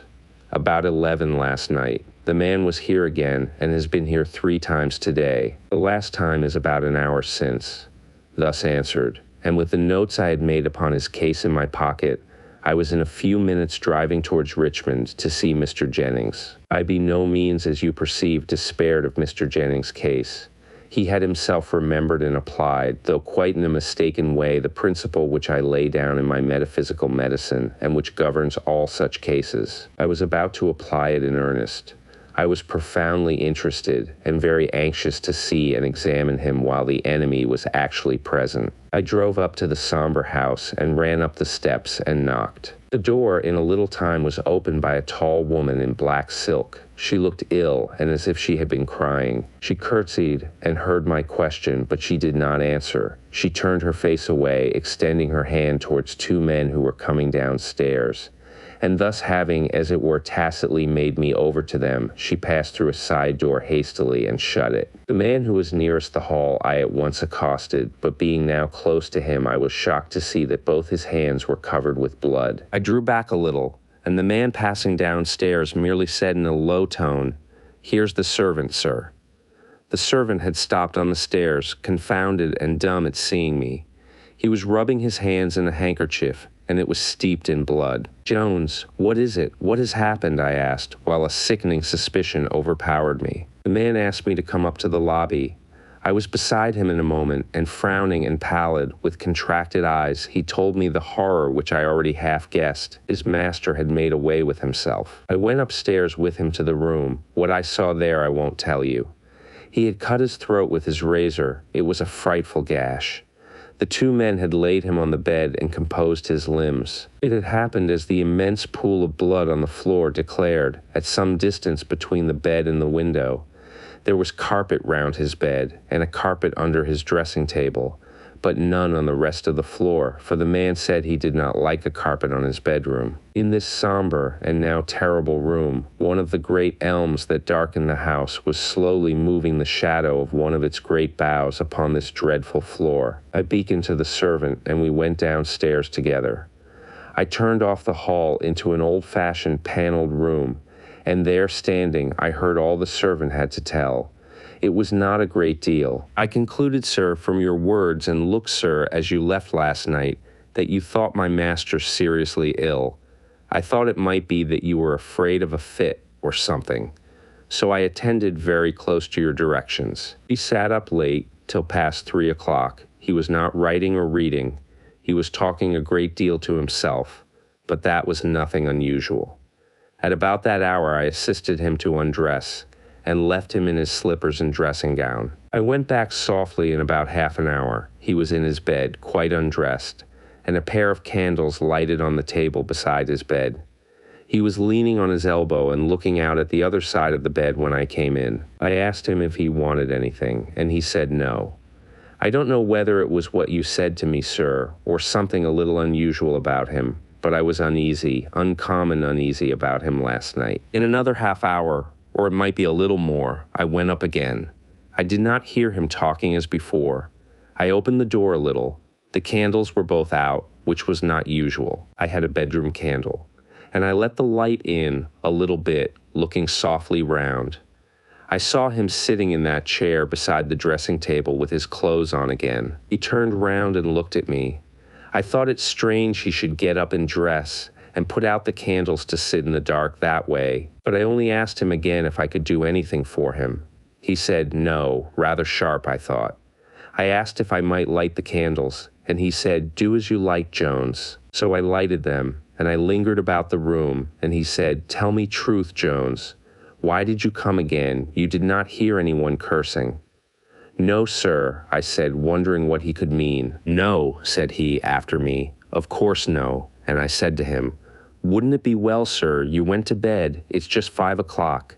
And he said nothing but, "Very likely, good night, Jones." So I went, sir, but in less than an hour I came again. The door was fast, and he heard me and called as I thought from the bed to know what I wanted, and he desired me not to disturb him again. I lay down and slept for a little. It must have been between 6 and 7 when I went up again. The door was still fast, and he made no answer, so I did not like to disturb him, and thinking he was asleep, I left him till 9. It was his custom to ring when he wished me to come, and I had no particular hour for calling him. I tapped very gently, and getting no answer, I stayed away a good while, supposing he was getting some rest then. It was not till 11 o'clock I grew really uncomfortable about him, for at the latest he was never, that I could remember, later than 10:30. I got no answer. I knocked and called, and still no answer. So not being able to force the door, I called Thomas from the stables, and together we forced it, and found him in the shocking way you saw. Jones had no more to tell. Poor Mr. Jennings was very gentle and very kind. All his people were fond of him. I could see that the servant was very much moved. So, dejected and agitated, I passed from that terrible house and its dark canopy of elms, and I hope I shall never see it more. While I write to you, I feel like a man who has but half waked from a frightful and monotonous dream. My memory rejects the picture with incredulity and horror, yet I know it is true. It is the story of the process of a poison which excites the reciprocal action of spirit and nerve, and paralyzes the tissue that separates those cognate functions of the senses, the external and the interior. Thus we find strange bedfellows, and the mortal and immortal prematurely make acquaintance. Conclusion. A word for those who suffer. My dear Vanlo, you have suffered from an affection similar to that which I have just described. You twice complained of a return of it. Who, under God, cured you? Your humble servant, Martin HESSELIUS. Let me rather adopt the more emphasized piety of a certain good old French surgeon of 300 years ago. I treated, and God cured you. Come, my friend, you are not to be hippish. Let me tell you a fact. I have met with and treated, as my book shows, 57 cases of this kind of vision, which I term indifferently sublimated, precocious, and interior. There is another class of affections which are truly termed, though commonly confounded with those which I describe, spectral illusions. These latter I look upon as being no less simply curable than a cold in the head or a trifling dyspepsia. It is those which rank in the first category that test our promptitude of thought. 57 such cases have I encountered, neither more nor less. And in how many of these have I failed? In no one single instance. There is no one affliction of mortality more easily and certainly reducible, with a little patience, and a rational confidence in the physician. With these simple conditions, I look upon the cure as absolutely certain. You are to remember that I had not even commenced to treat Mr. Jennings' case. I have not any doubt that I should have cured him perfectly in 18 months, or possibly it might have extended to 2 years. Some cases are very rapidly curable, others extremely tedious. Every intelligent physician who will give thought and diligence to the task will effect a cure. You know my tract on the cardinal functions of the brain. I there, by the evidence of innumerable facts, prove, as I think, the high probability of a circulation arterial and venous in its mechanism through the nerves. Of this system thus considered, the brain is the heart. The fluid which is propagated hence through one class of nerves returns in an altered state through another, and the nature of that fluid is spiritual, though not immaterial, any more than, as I before remarked, light or electricity are so. By various abuses, among which the habitual use of such agents as green tea is one, this fluid may be affected as to its quality, but is more frequently disturbed as to equilibrium. This fluid being that which we have in common with spirits, a congestion found upon the masses of brain or nerve, connected with the interior sense, forms a surface unduly exposed on which disembodied spirits may operate. Communication is thus more or less effectually established. Between this brain circulation and the heart circulation, there is an intimate sympathy. The seat, or rather the instrument of exterior vision, is the eye. The seat of interior vision is the nervous tissue and brain immediately about and above the eyebrow. You remember how effectually I dissipated your pictures by the simple application of iced eau de cologne. Few cases, however, can be treated exactly alike with anything like rapid success. Cold acts powerfully as a repellent of the nervous fluid. Long enough continued, it will even produce that permanent insensibility which we call numbness, and a little longer, muscular as well as sensational paralysis. I have not, I repeat, the slightest doubt that I should have first dimmed and ultimately sealed that inner eye which Mr. Jennings had inadvertently opened. The same senses are opened in delirium tremens, and entirely shut up again when the overaction of the cerebral heart and the prodigious nervous congestions that attend it are terminated by a decided change in the state of the body. It is by acting steadily upon the body by a simple process that this result is produced, and inevitably produced. I have never yet failed. Poor Mr. Jennings made away with himself, but that catastrophe was the result of a totally different malady, which, as it were, projected itself upon that disease which was established. His case was in the distinctive manner a complication, and the complaint under which he really succumbed was hereditary suicidal mania. Poor Mr. Jennings I cannot call a patient of mine, for I had not even begun to treat his case, and he had not yet given me, I am convinced, his full and unreserved confidence. If the patient do not array himself on the side of the disease, his cure is certain. The familiar prologue. Out of about 230 cases, more or less nearly akin to that I have entitled Green Tea, I select the following, which I call the familiar. To this MS Dr. HESSELIUS has, after his wont, attached some sheets of letter paper, on which are written, in his hand nearly as compact as print, his own remarks upon the case. He says, in point of conscience, no more unexceptionable narrator than the venerable Irish clergyman who has given me this paper on Mr. Barton's case could have been chosen. The statement is, however, medically imperfect. The report of an intelligent physician who had marked its progress and attended the patient from its earlier stages to its close would have supplied what is wanting to enable me to pronounce with confidence. I should have been acquainted with Mr. Barton's probable hereditary predispositions. I should have known, possibly by very early indications, something of a remoter origin of the disease than can now be ascertained. In a rough way, we may reduce all similar cases to three distinct classes.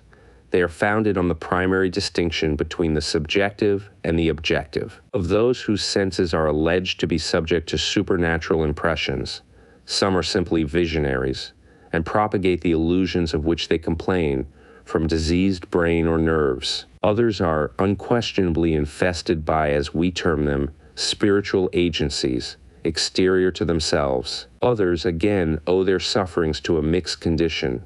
The interior sense, it is true, is opened, but it has been and continues opened by the action of disease. This form of disease may in one sense be compared to the loss of the scarf skin, and a consequent exposure of surfaces for whose excessive sensitiveness nature has provided a muffling. The loss of this covering is attended by an habitual impassibility, by influences against which we were intended to be guarded.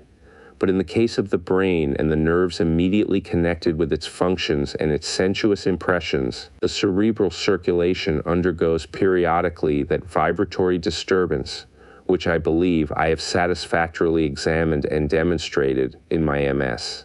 Essay A17.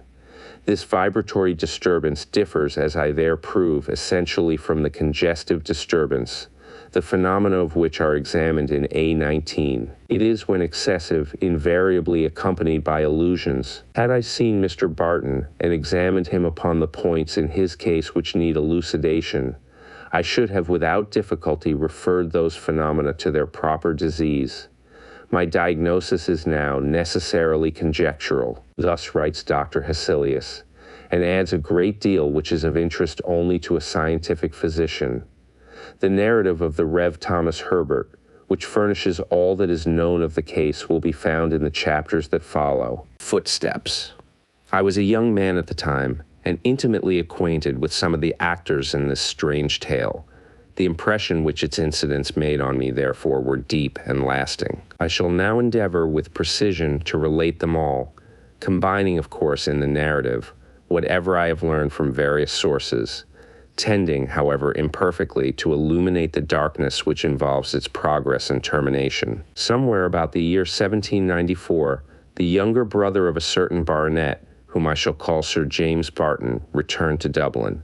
He had served in the Navy with some distinction, having commanded one of His Majesty's frigates during the greater part of the American War. Captain Barton was apparently some 2 or 43 years of age. He was an intelligent and agreeable companion when he pleased it, though generally reserved, and occasionally even moody. In society, however, he deported himself as a man of the world and a gentleman. He had not contracted any of the noisy brusqueness sometimes acquired at sea. On the contrary, his manners were remarkably easy, quiet, and even polished. He was in person about the middle size and somewhat strongly formed.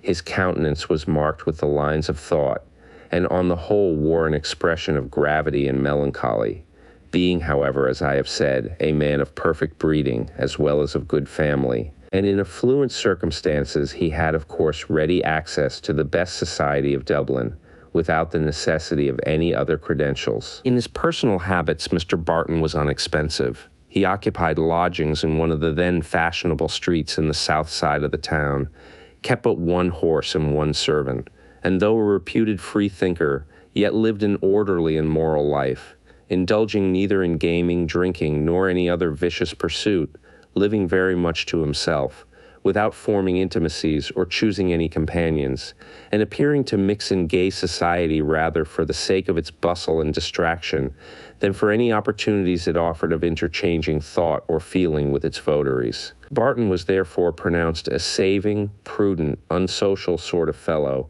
who bid fair to maintain his celibacy alike against stratagem and assault, and was likely to live to a good old age, die rich, and leave his money to an hospital. It was now apparent, however, that the nature of Mr. Barton's plans had been totally misconceived. A young lady, whom I shall call Miss Montague, was at this time introduced into the gay world by her aunt, the Dowager Lady L. Miss Montague was decidedly pretty and accomplished, and having some natural cleverness and a great deal of gaiety, became for a while a reigning toast. Her popularity, however, gained her, for a time, nothing more than that unsubstantial admiration which, however pleasant as an incense to vanity, is by no means necessarily antecedent to matrimony. For, unhappily for the young lady in question, it was an understood thing that beyond her personal attractions, she had no kind of earthly provision. Such being the state of affairs, it will readily be believed that no little surprise was consequent upon the appearance of Captain Barton as the avowed lover of the penniless Miss Montague. His suit prospered, as might have been expected, and in a short time it was communicated by old Lady L. to each of her 150 particular friends in succession that Captain Barton had actually tendered proposals of marriage, with her approbation, to her niece, Miss Montague, who had moreover accepted the offer of his hand, conditionally upon the consent of her father, who was then upon his homeward voyage from India, and expected in 2 or 3 weeks at the furthest. About this consent there could be no doubt. The delay, therefore, was one merely of form. They were looked upon as absolutely engaged, and Lady L., with a rigor of old-fashioned decorum with which her niece would no doubt gladly have dispensed, withdrew her thenceforward from all further participation in the gaieties of the town. Captain Barton was a constant visitor, as well as a frequent guest at the house, and was permitted all the privileges of intimacy which a betrothed suitor is usually accorded. Such was the relation of parties, when the mysterious circumstances which darken this narrative first begun to unfold themselves. Lady L. resided in a handsome mansion at the north side of Dublin, and Captain Barton's lodgings, as we have already said, were situated at the south. The distance intervening was considerable, and it was Captain Barton's habit generally to walk home without an attendant as often as he passed the evening with the old lady and her fair charge. His shortest way in such nocturnal walks lay for a considerable space through a line of street which had as yet merely been laid out, and little more than the foundations of the houses constructed. One night, shortly after his engagement with Miss Montague had commenced, he happened to remain unusually late in company with her and Lady Ale. The conversation had turned upon the evidences of revelation, which he had disputed with the callous scepticism of a confirmed infidel. What were called French principles had in those days found their way a good deal into fashionable society, especially that portion of it which professed allegiance to Whiggism, and neither the old lady nor her charge were so perfectly free from the taint as to look upon Mr. Barton's views as any serious objection to the proposed union. The discussion had degenerated into one upon the supernatural and the marvelous, in which he had pursued precisely the same line of argument and ridicule. In all this, it is but truth to state Captain Barton was guilty of no affectation. The doctrines upon which he insisted were in reality but too truly the basis of his own fixed belief, if so it might be called. And perhaps not the least strange of the many strange circumstances connected with my narrative was the fact that the subject of the fearful influences I am about to describe was himself, from the deliberate conviction of years, an utter disbeliever in what are usually termed preternatural agencies. It was considerably past midnight when Mr. Barton took his leave and set out upon his solitary walk homeward. He had now reached the lonely road with its unfinished dwarf walls tracing the foundations of the projected row of houses on either side.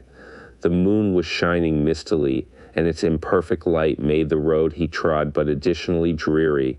That utter silence which has in it something indefinably exciting reigned there, and made the sound of his steps, which alone broke it, unnaturally loud and distinct. He had proceeded thus some way when he, on a sudden, heard other footfalls, pattering at a measured pace, and as it seemed, about 20 steps behind him. The suspicion of being dogged is at all times unpleasant. It is, however, especially so in a spot so lonely, and this suspicion became so strong in the mind of Captain Barton that he abruptly turned about to confront his pursuer. But, though there was quite sufficient moonlight to disclose any object upon the road he had traversed, no form of any kind was visible there. The steps he had heard could not have been the reverberation of his own, for he stamped his foot upon the ground and walked briskly up and down in the vain attempt to awake an echo.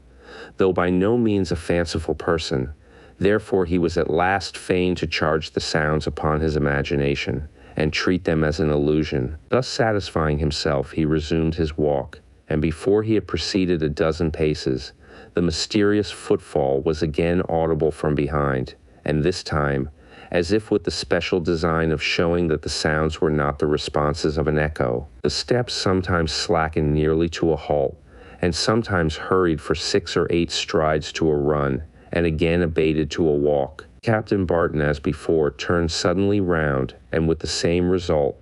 No object was visible above the deserted level of the road. He walked back over the same ground, determined that, whatever might have been the cause of the sounds which had so disconcerted him, it should not escape his search. The endeavor, however, was unrewarded. In spite of all his skepticism, he felt something like a superstitious fear stealing fast upon him. And with these unwanted and uncomfortable sensations, he once more turned and pursued his way. There was no repetition of these haunting sounds until he had reached the point where he had last stopped to retrace his steps. Here they were resumed, and with sudden starts of running, which threatened to bring the unseen pursuer up to the alarmed pedestrian. Captain Barton arrested his course as formerly. The unaccountable nature of the occurrence filled him with vague and disagreeable sensations, and yielding to the excitement that was gaining upon him, he shouted sternly, "Who goes there?" The sound of one's own voice, thus exerted in utter solitude and followed by total silence, has in it something unpleasantly dismaying, and he felt a degree of nervousness which, perhaps from no cause had he ever known before. To the very end of this solitary street the steps pursued him, and it required a strong effort of stubborn pride on his part to resist the impulse that prompted him every moment to run for safety at the top of his speed. It was not until he had reached his lodging and sate by his own fireside that he felt sufficiently reassured to rearrange and reconsider in his own mind the occurrences which had so discomposed him. So little a matter, after all, is sufficient to upset the pride of skepticism and vindicate the old simple laws of nature within us. The Watcher. Mr. Barton was next morning sitting at a late breakfast, reflecting upon the incidents of the previous night, with more of inquisitiveness than awe. So speedily do gloomy impressions upon the fancy disappear under the cheerful influence of day, when a letter just delivered by the postman was placed upon the table before him. There was nothing remarkable in the address of this missive, except that it was written in a hand which he did not know. Perhaps it was disguised, for the tall, narrow characters were sloped backward, and with the self-inflicted suspense which we often see practiced in such cases, he puzzled over the inscription for a full minute before he broke the seal. When he did so, he read the following words written in the same hand: "Mr. Barton, late captain of the Dolphin, is warned of danger. He will do wisely to avoid street here the locality his last night's adventure was named. If he walks there as usual, he will meet with something unlucky. Let him take warning once for all, for he has reason to dread the Watcher. Captain Barton read and reread this strange effusion. In every light and in every direction he turned it over and over. He examined the paper on which it was written, and scrutinized the handwriting once more. Defeated here, he turned to the seal. It was nothing but a patch of wax, upon which the accidental impression of a thumb was imperfectly visible. There was not the slightest mark or clue of any kind to lead him to even a guess as to its possible origin.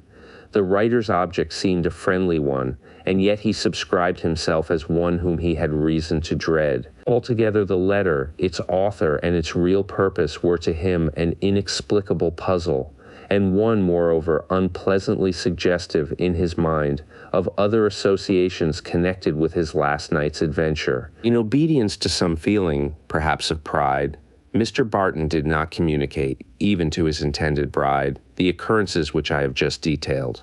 Trifling as they might appear, they had in reality most disagreeably affected his imagination, and he cared not to disclose, even to the young lady in question, what she might possibly look upon as evidences of weakness. The letter might very well be but a hoax, and the mysterious footfall but a delusion or a trick. But although he affected to treat the whole affair as unworthy of a thought, it yet haunted him pertinaciously, tormenting him with perplexing doubts, and depressing him with undefined apprehensions. Certain it is that for a considerable time afterwards he carefully avoided the street indicated in the letter as the scene of danger. It was not until about a week after the receipt of the letter which I have transcribed that anything further occurred to remind Captain Barton of its contents, or to counteract the gradual disappearance from his mind of the disagreeable impressions then received. He was returning one night, after the interval I have stated, from the theatre, which was then situated in Crow Street,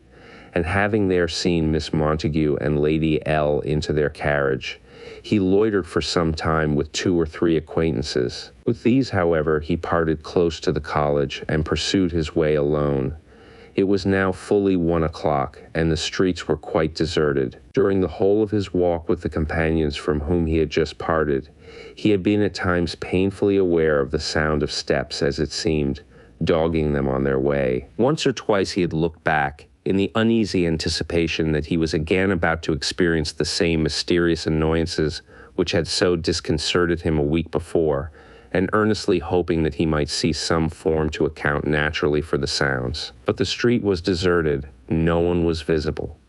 Proceeding now quite alone upon his homeward way, he grew really nervous and uncomfortable as he became sensible, with increased distinctness, of the well-known and now absolutely dreaded sounds. By the side of the dead wall which bounded the college park, the sounds followed, recommencing almost simultaneously with his own steps. The same unequal pace, sometimes slow, sometimes for a score yards or so, quickened almost to a run, was audible from behind him. Again and again he turned. Quickly and stealthily he glanced over his shoulder, almost at every half-dozen steps, but no one was visible. The irritation of this intangible and unseen pursuit became gradually all but intolerable, and when at last he reached his home, his nerves were strung to such a pitch of excitement that he could not rest, and did not attempt even to lie down until after the daylight had broken. He was awakened by a knock at his chamber door, and his servant entering handed him several letters which had just been received by the penny post. One among them instantly arrested his attention. A single glance at the direction aroused him thoroughly. He at once recognized its character and read as follows: "You may as well think, Captain Barton, to escape from your own shadow as from me. Do what you may, I will see you as often as I please, and you shall see me, for I do not want to hide myself as you fancy. Do not let it trouble your rest, Captain Barton, for, with a good conscience, what need you fear from the eye of—" It is scarcely necessary to dwell upon the feelings that accompanied a perusal of this strange communication. Captain Barton was observed to be unusually absent and out of spirits for several days afterwards, but no one divined the cause. Whatever he might think as to the phantom steps which followed him, there could be no possible illusion about the letters he had received, and to say the least, their immediate sequence upon the mysterious sounds which had haunted him was an odd coincidence. The whole circumstance was, in his own mind, vaguely and instinctively connected with certain passages in his past life, which of all others he hated to remember. It happened, however, that in addition to his own approaching nuptials, Captain Barton had just then, fortunately perhaps for himself, some business of an engrossing kind connected with the adjustment of a large and long litigated claim upon certain properties. The hurry and excitement of business had its natural effect in gradually dispelling the gloom which had for a time occasionally oppressed him, and in a little while his spirits had entirely recovered their accustomed tone. During all this time, however, he was now and then dismayed by indistinct and half-heard repetitions of the same annoyance, and that in lonely places, in the daytime as well as after nightfall. These renewals of the strange impressions from which he had suffered so much were, however, desultory and faint, insomuch that often he really could not, to his own satisfaction, distinguish between them and the mere suggestions of an excited imagination. One evening he walked down to the House of Commons with a member, an acquaintance of his and mine. This was one of the few occasions upon which I had been in company with Captain Barton. As we walked down together, I observed that he became absent and silent, and to a degree that seemed to argue the pressure of some urgent and absorbing anxiety.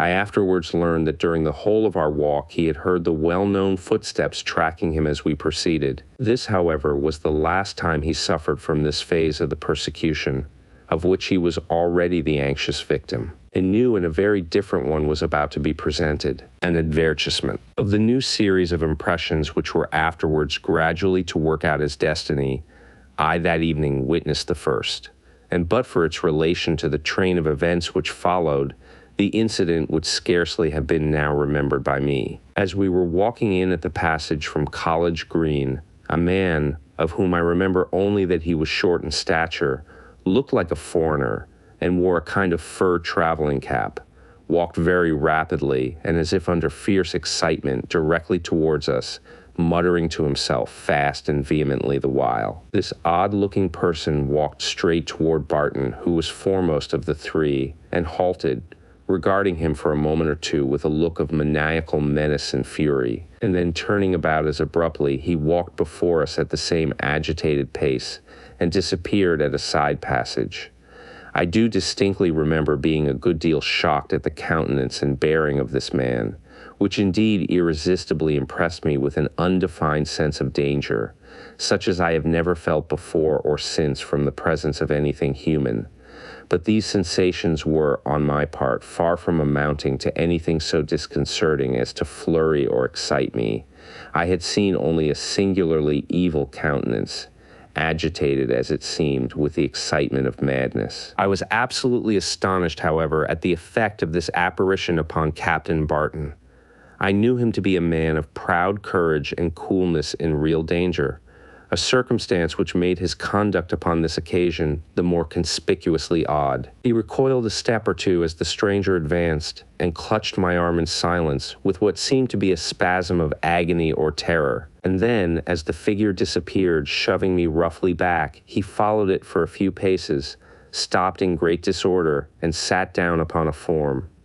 I never beheld a countenance more ghastly and haggard. "For God's sake, Barton, what is the matter?" said our companion, really alarmed at his appearance.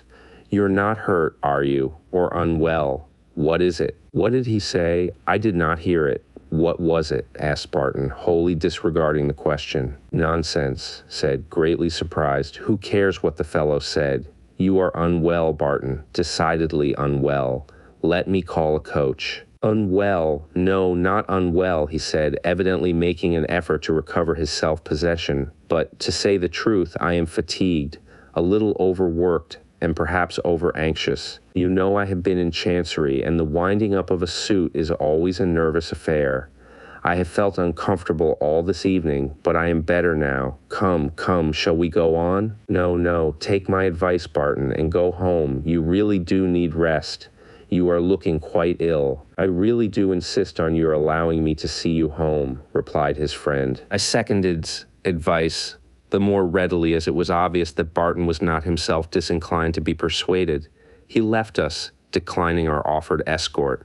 I was not sufficiently intimate with, to discuss the scene we had both just witnessed. I was, however, convinced from his manner and the few commonplace comments and regrets we exchanged that he was just as little satisfied as I with the extempore plea of illness with which he had accounted for the strange exhibition, and that we were both agreed in suspecting some lurking mystery in the matter. I called next day at Barton's lodgings to inquire for him, and learned from the servant that he had not left his room since his return the night before, but that he was not seriously indisposed and hoped to be out in a few days. That evening he sent for Dr. R's, then in large and fashionable practice in Dublin, and their interview was, it is said, an odd one. He entered into a detail of his own symptoms in an abstracted and desultory way which seemed to argue a strange want of interest in his own cure, and at all events made it manifest that there was some topic engaging his mind of more engrossing importance than his present ailment. He complained of occasional palpitations and headache. Dr. R's asked him, among other questions, whether there was any irritating circumstance or anxiety then occupying his thoughts. This he denied quickly and almost peevishly, and the physician thereupon declared his opinion that there was nothing amiss except some slight derangement of the digestion, for which he accordingly wrote a prescription, and was about to withdraw when Mr. Barton, with the air of a man who recollects a topic which had nearly escaped him, recalled him. "I beg your pardon, doctor, but I really almost forgot. Will you permit me to ask you 2 or 3 medical questions? Rather odd ones, perhaps, but a wager depends upon their solution. You will, I hope, excuse my unreasonableness." The physician readily undertook to satisfy the inquirer. Barton seemed to have some difficulty about opening the proposed interrogatories, for he was silent for a minute, then walked to his bookcase, and returned as he had gone. At last he sat down and said, "You'll think them very childish questions, but I can't recover my wager without a decision, so I must put them. I want to know first about lockjaw. If a man actually has had that complaint and appears to have died of it, so much so that a physician of average skill pronounces him actually dead, may he after all recover?" The physician smiled and shook his head. But a blunder may be made," resumed Barton. "Suppose an ignorant pretender to medical skill, may he be so deceived by any stage of the complaint as to mistake what is only a part of the progress of the disease for death itself?" "No one who had ever seen death," answered he, "could mistake it in a case of lockjaw." Barton mused for a few minutes. "I am going to ask you a question, perhaps still more childish. But first tell me, are the regulations of foreign hospitals, such as that of, let us say, Naples, very lax and bungling? May not all kinds of blunders and slips occur in their entries of names and so forth?" Dr. Rowe professed his incompetence to answer that query. "Well then, doctor, here is the last of my questions. You will probably laugh at it, but it must out, nevertheless. Is there any disease, in all the range of human maladies, which would have the effect of perceptibly contracting the stature and the whole frame, causing the man to shrink in all his proportions, and yet to preserve his exact resemblance to himself in every particular, with the one exception, his height and bulk? Any disease, mark, no matter how rare, how little believed in generally, which could possibly result in producing such an effect?" The physician replied with a smile and a very decided negative.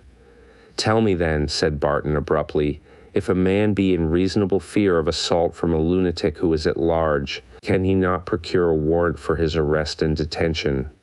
"Really, that is more a lawyer's question than one in my way," replied Dr. R., "but I believe on applying to a magistrate such a course would be directed." The physician then took his leave, but just as he reached the hall door, remembered that he had left his cane upstairs, and returned. His reappearance was awkward, for a piece of paper, which he recognized as his own prescription, was slowly burning upon the fire, and Barton sitting close by with an expression of settled gloom and dismay. Dr. R. had too much tact to observe what presented itself, but he had seen quite enough to assure him that the mind and not the body of Captain Barton was in reality the seat of suffering. A few days afterwards, the following advertisement appeared in the Dublin newspapers. "If Sylvester Yelland, formerly a foremast man on board His Majesty's frigate Dolphin, or his nearest of kin will apply to Mr. Hubert Smith, attorney, at his office Dame Street, he or they may hear of something greatly to his or their advantage. Admission may be had at any hour up to 12 o'clock at night should parties desire to avoid observation, and the strictest secrecy as to all communications intended to be confidential shall be honorably observed. The Dolphin, as I have mentioned, was the vessel which Captain Barton had commanded, and this circumstance, connected with the extraordinary exertions made by the circulation of handbills and sea, as well as by repeated advertisements, to secure for this strange notice the utmost possible publicity, suggested to Dr. R. the idea that Captain Barton's extreme uneasiness was somehow connected with the individual to whom the advertisement was addressed, and he himself the author of it. This, however, it is needless to add, was no more than a conjecture. No information whatsoever as to the real purpose of the advertisement was divulged by the agent, nor yet any hint as to who his employer might be. He talks with the clergyman. Mr. Barton, although he had latterly begun to earn for himself the character of an hypochondriac, was yet very far from deserving it. Though by no means lively, he had yet, naturally, what are termed even spirits, and was not subject to undue depressions. He soon, therefore, began to return to his former habits, and one of the earliest symptoms of this healthier tone of spirits was his appearing at a grand dinner of the Freemasons, of which worthy fraternity he was himself a brother. Barton, who had been at first gloomy and abstracted, drank much more freely than was his wont, possibly with the purpose of dispelling his own secret anxieties, and under the influence of good wine and pleasant company became gradually, unlike himself, talkative and even noisy. It was under this unwonted excitement that he left his company at about 10:30 o'clock, and as conviviality is a strong incentive to gallantry, it occurred to him to proceed forthwith to Lady L's and pass the remainder of the evening with her and his destined bride. Accordingly, he was soon at street, and chatting gaily with the ladies. It is not to be supposed that Captain Barton had exceeded the limits which propriety prescribes to good fellowship. He had merely taken enough wine to raise his spirits, without, however, in the least degree unsteadying his mind or affecting his manners. With this undue elevation of spirits had supervened an entire oblivion or contempt of those undefined apprehensions which had for so long weighed upon his mind, and to a certain extent estranged him from society. But as the night wore away and his artificial gaiety began to flag, these painful feelings gradually intruded themselves again, and he grew abstracted and anxious as heretofore. He took his leave at length, with an unpleasant foreboding of some coming mischief, and with a mind haunted with 1,000 mysterious apprehensions, such as, even while he acutely felt their pressure, he, nevertheless, inwardly strove or affected to contemn. It was this proud defiance of what he regarded as his own weakness, which prompted him upon the present occasion to that course which brought about the adventure I am now about to relate. Mr. Barton might have easily called a coach, but he was conscious that his strong inclination to do so proceeded from no cause other than what he desperately persisted in representing to himself to be his own superstitious tremors. He might also have returned home by a route different from that against which he had been warned by his mysterious correspondent, but for the same reason he dismissed this idea also, and with a dogged and half-desperate resolution to force matters to a crisis of some kind, if there were any reality in the causes of his former suffering, and if not, satisfactorily to bring their delusiveness to the proof, he determined to follow precisely the course which he had trodden upon the night so painfully memorable in his own mind as that on which his strange persecution commenced. Though, sooth to say, the pilot who for the first time steers his vessel under the muzzles of a hostile battery never felt his resolution more severely tasked than did Captain Barton as he breathlessly pursued this solitary path.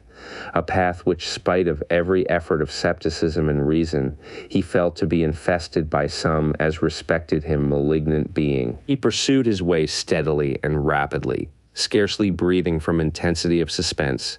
He, however, was troubled by no renewal of the dreaded footsteps, and was beginning to feel a return of confidence, as more than 3/4 of the way being accomplished with impunity, He approached the long line of twinkling oil lamps which indicated the frequented streets. This feeling of self-congratulation was, however, but momentary. The report of a musket at some 100 yards behind him, and the whistle of a bullet close to his head, disagreeably and startlingly dispelled it.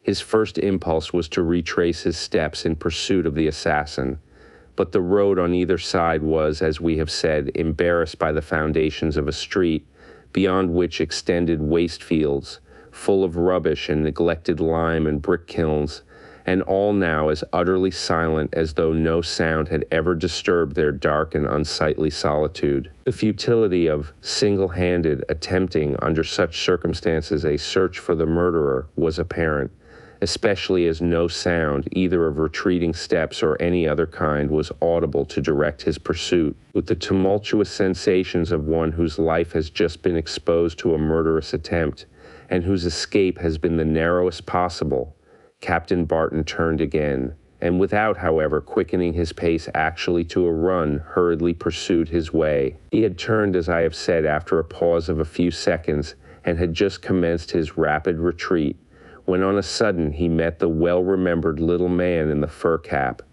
The encounter was but momentary. The figure was walking at the same exaggerated pace, and with the same strange air of menace as before, and as it passed him, he thought he heard it say in a furious whisper, "Still alive, still alive." The state of Mr. Barton's spirits began now to work a corresponding alteration in his health and looks, and to such a degree that it was impossible that the change should escape general remark. For some reasons, known but to himself, he took no step whatsoever to bring the attempt upon his life, which he had so narrowly escaped, under the notice of the authorities.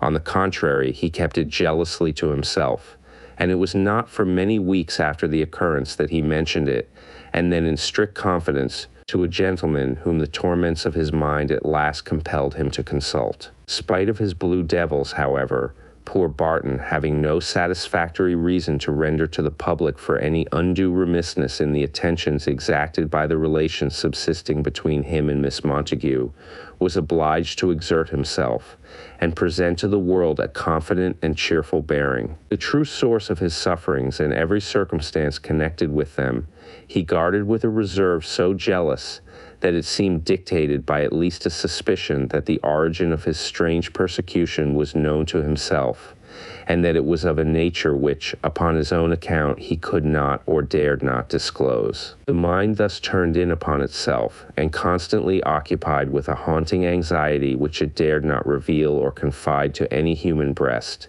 became daily more excited, and of course more vividly impressible, by a system of attack which operated through the nervous system. And in this state he was destined to sustain, with increasing frequency, the stealthy visitations of that apparition which from the first had seemed to possess so terrible a hold upon his imagination. It was about this time that Captain Barton called upon the then celebrated preacher, Doctor, with whom he had a slight acquaintance, and an extraordinary conversation ensued. The divine was seated in his chambers in college, surrounded with works upon his favorite pursuit, and deep in theology, when Barton was announced. There was something at once embarrassed and excited in his manner, which, along with his wan and haggard countenance, impressed the student with the unpleasant consciousness that his visitor must have recently suffered terribly indeed, to account for an alteration so striking, almost shocking. After the usual interchange of polite greeting and a few commonplace remarks, Captain Barton, who obviously perceived the surprise which his visit had excited, and which Doctor was unable wholly to conceal, interrupted a brief pause by remarking, "This is a strange call, Doctor, perhaps scarcely warranted by an acquaintance so slight as mine with you. I should not under ordinary circumstances have ventured to disturb you, but my visit is neither an idle nor impertinent intrusion. I am sure you will not so account it, when I tell you how afflicted I am." Doctor interrupted him with assurances such as good breeding suggested, and Barton resumed, "I am come to task your patience by asking your advice. When I say your patience, I might indeed say more. I might have said your humanity, your compassion, for I have been and am a great sufferer. My dear sir, replied the churchman, it will indeed afford me infinite gratification if I can give you comfort in any distress of mind.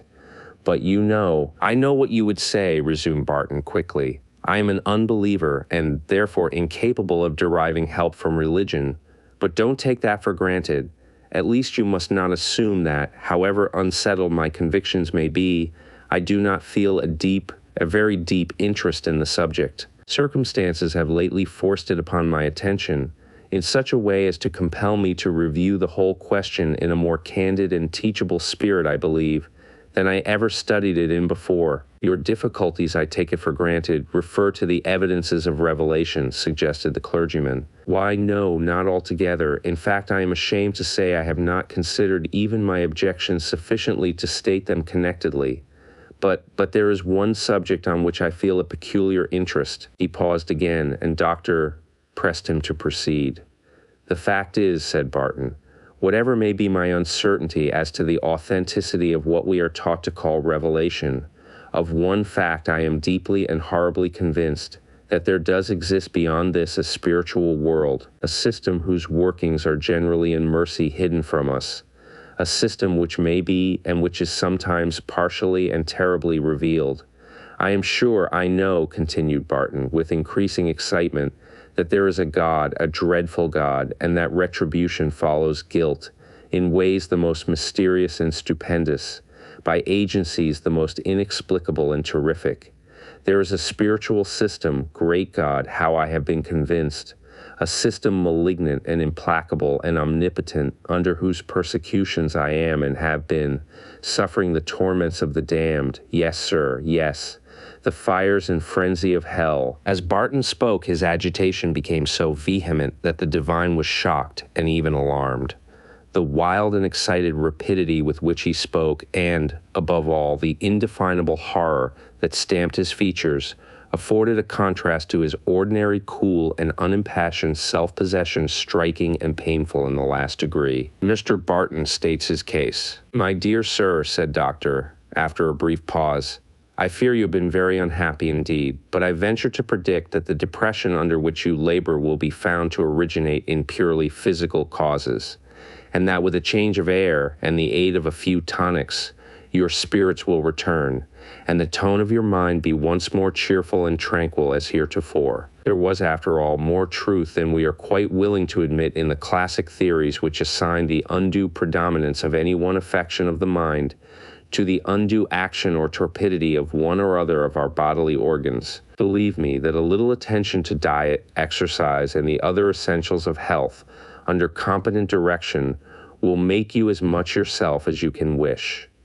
Doctor, said Barton with something like a shudder, I cannot delude myself with such a hope. I have no hope to cling to but one, and that is, that by some other spiritual agency more potent than that which tortures me, it may be combated and I delivered. If this may not be, I am lost, now and forever lost. But Mr. Barton, you must remember, urged his companion, that others have suffered as you have done, and— No, interrupted he with irritability. No, sir, I am not a credulous, far from a superstitious man. I have been perhaps too much the reverse, too skeptical, too slow of belief. But unless I were one whom no amount of evidence could convince, unless I were to contemn the repeated, the perpetual evidence of my own senses, I am now at last constrained to believe. I have no escape from the conviction, the overwhelming certainty that I am haunted and dogged, go where I may, by a demon. There was a preternatural energy of horror in Barton's face, as, with its damp and death-like lineaments turned towards his companion, he thus delivered himself. God help you, my poor friend, said Doctor, much shocked. God help you, for indeed you are a sufferer, however your sufferings may have been caused. Aye, God help me, echoed Barton sternly. But will he help me? Will he help me? Pray to him, pray in an humble and trusting spirit, said he. Pray, echoed he again. I can't pray. I could as easily move a mountain by an effort of my will. I have not belief enough to pray. There is something within me that will not pray. You prescribe impossibilities, literal impossibilities. You will not find it so, if you will but try, said Doctor. I have tried, and the attempt only fills me with confusion and sometimes terror. I have tried in vain, and more than in vain. The awful, unutterable idea of eternity and infinity oppresses and maddens my brain whenever my mind approaches the contemplation of the Creator. I recoil from the effort scared. I tell you, Doctor, if I am to be saved, it must be by other means. The idea of an eternal Creator is to me intolerable. My mind cannot support it. Say then, my dear sir, urged he, say how you would have me serve you, what you would learn of me, what I can do or say to relieve you. Listen to me first, replied Captain Barton with a subdued air, and an effort to suppress his excitement. Listen to me while I detail the circumstances of the persecution under which my life has become all but intolerable, a persecution which has made me fear death and the world beyond the grave as much as I have grown to hate existence. Barton then proceeded to relate the circumstances which I have already detailed, and then continued. This has now become habitual, an accustomed thing. I do not mean the actual seeing him in the flesh. Thank God that at least is not permitted daily. Thank God from the ineffable horrors of that visitation I have been mercifully allowed intervals of repose, though none of security, but from the consciousness that a malignant spirit is following and watching me wherever I go.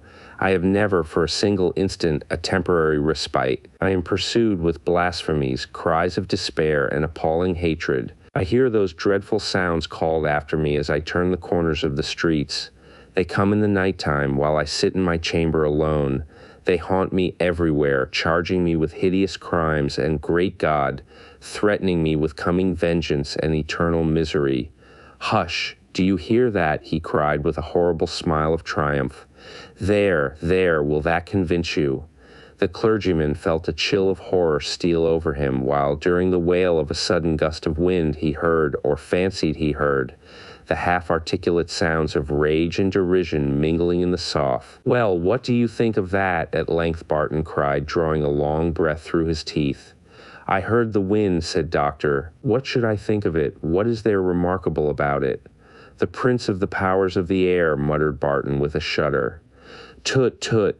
My dear sir, said the student with an effort to reassure himself, for though it was broad daylight, there was nevertheless something disagreeably contagious in the nervous excitement under which his visitor so miserably suffered.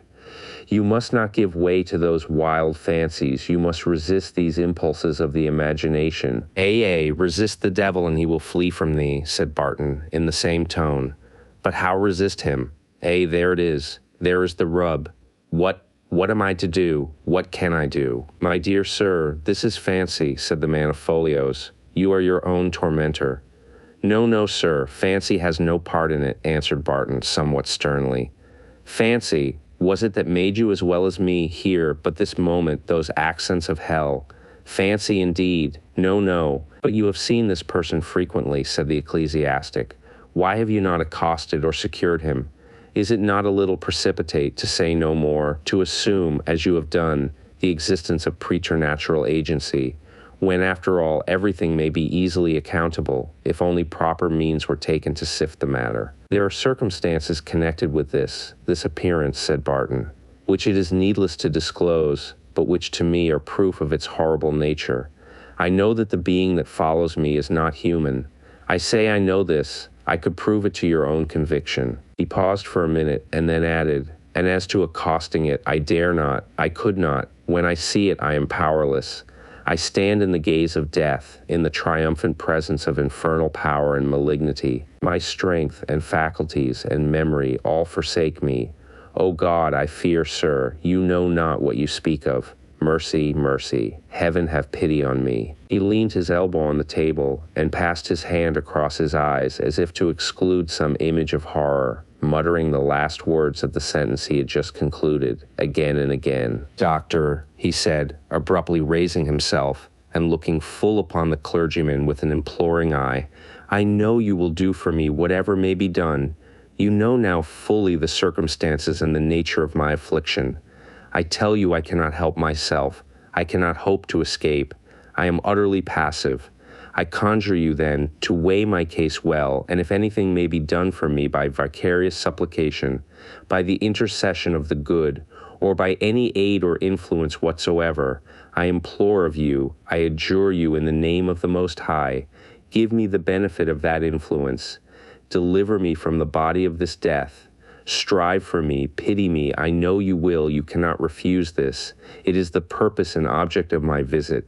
Send me away with some hope, however little, some faint hope of ultimate deliverance, and I will nerve myself to endure, from hour to hour, the hideous dream into which my existence has been transformed. Doctor assured him that all he could do was to pray earnestly for him, and that so much he would not fail to do.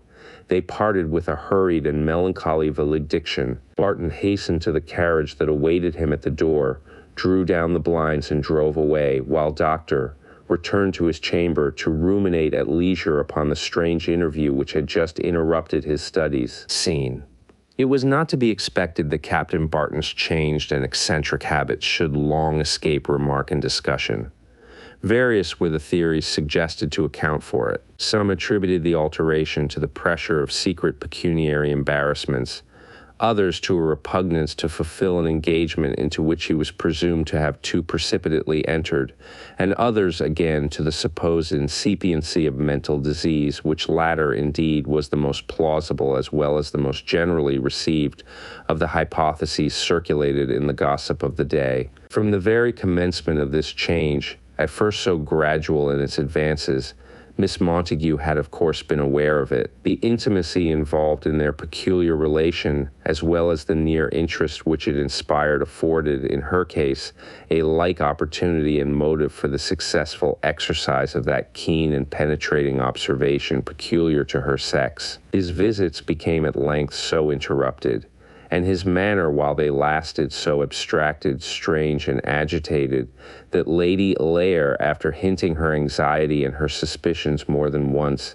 at length distinctly stated her anxiety and pressed for an explanation. The explanation was given, and although its nature at first relieved the worst solicitudes of the old lady and her niece, yet the circumstances which attended it and the really dreadful consequences which it obviously indicated, as regarded the spirits and indeed the reason of the now wretched man who made the strange declaration, were enough, upon little reflection, to fill their minds with perturbation and alarm. General Montague, the young lady's father, at length arrived. He had himself slightly known Barton some 10 or 12 years previously, and being aware of his fortune and connections, was disposed to regard him as an unexceptionable and indeed a most desirable match for his daughter. He laughed at the story of Barton's supernatural visitations, and lost no time in calling upon his intended son-in-law. "My dear Barton," he continued gaily after a little conversation, "my sister tells me that you are a victim to blue devils in quite a new and original shape." Barton changed countenance and sighed profoundly. "Come, come, I protest this will never do," continued the general. "You are more like a man on his way to the gallows than to the altar. These devils have made quite a saint of you." Barton made an effort to change the conversation. "No, no, it won't do," said his visitor, laughing. "I am resolved to say what I have to say upon this magnificent mock mystery of yours. You must not be angry, but really it is too bad to see you at your time of life, absolutely frightened into good behavior, like a naughty child by a bugaboo, and as far as I can learn, a very contemptible one. Seriously, I have been a good deal annoyed at what they tell me, but at the same time thoroughly convinced that there is nothing in the matter that may not cleared up, with a little attention and management, within a week at furthest. General, you do not know," he began. "Yes, but I do know quite enough to warrant my confidence," interrupted the soldier.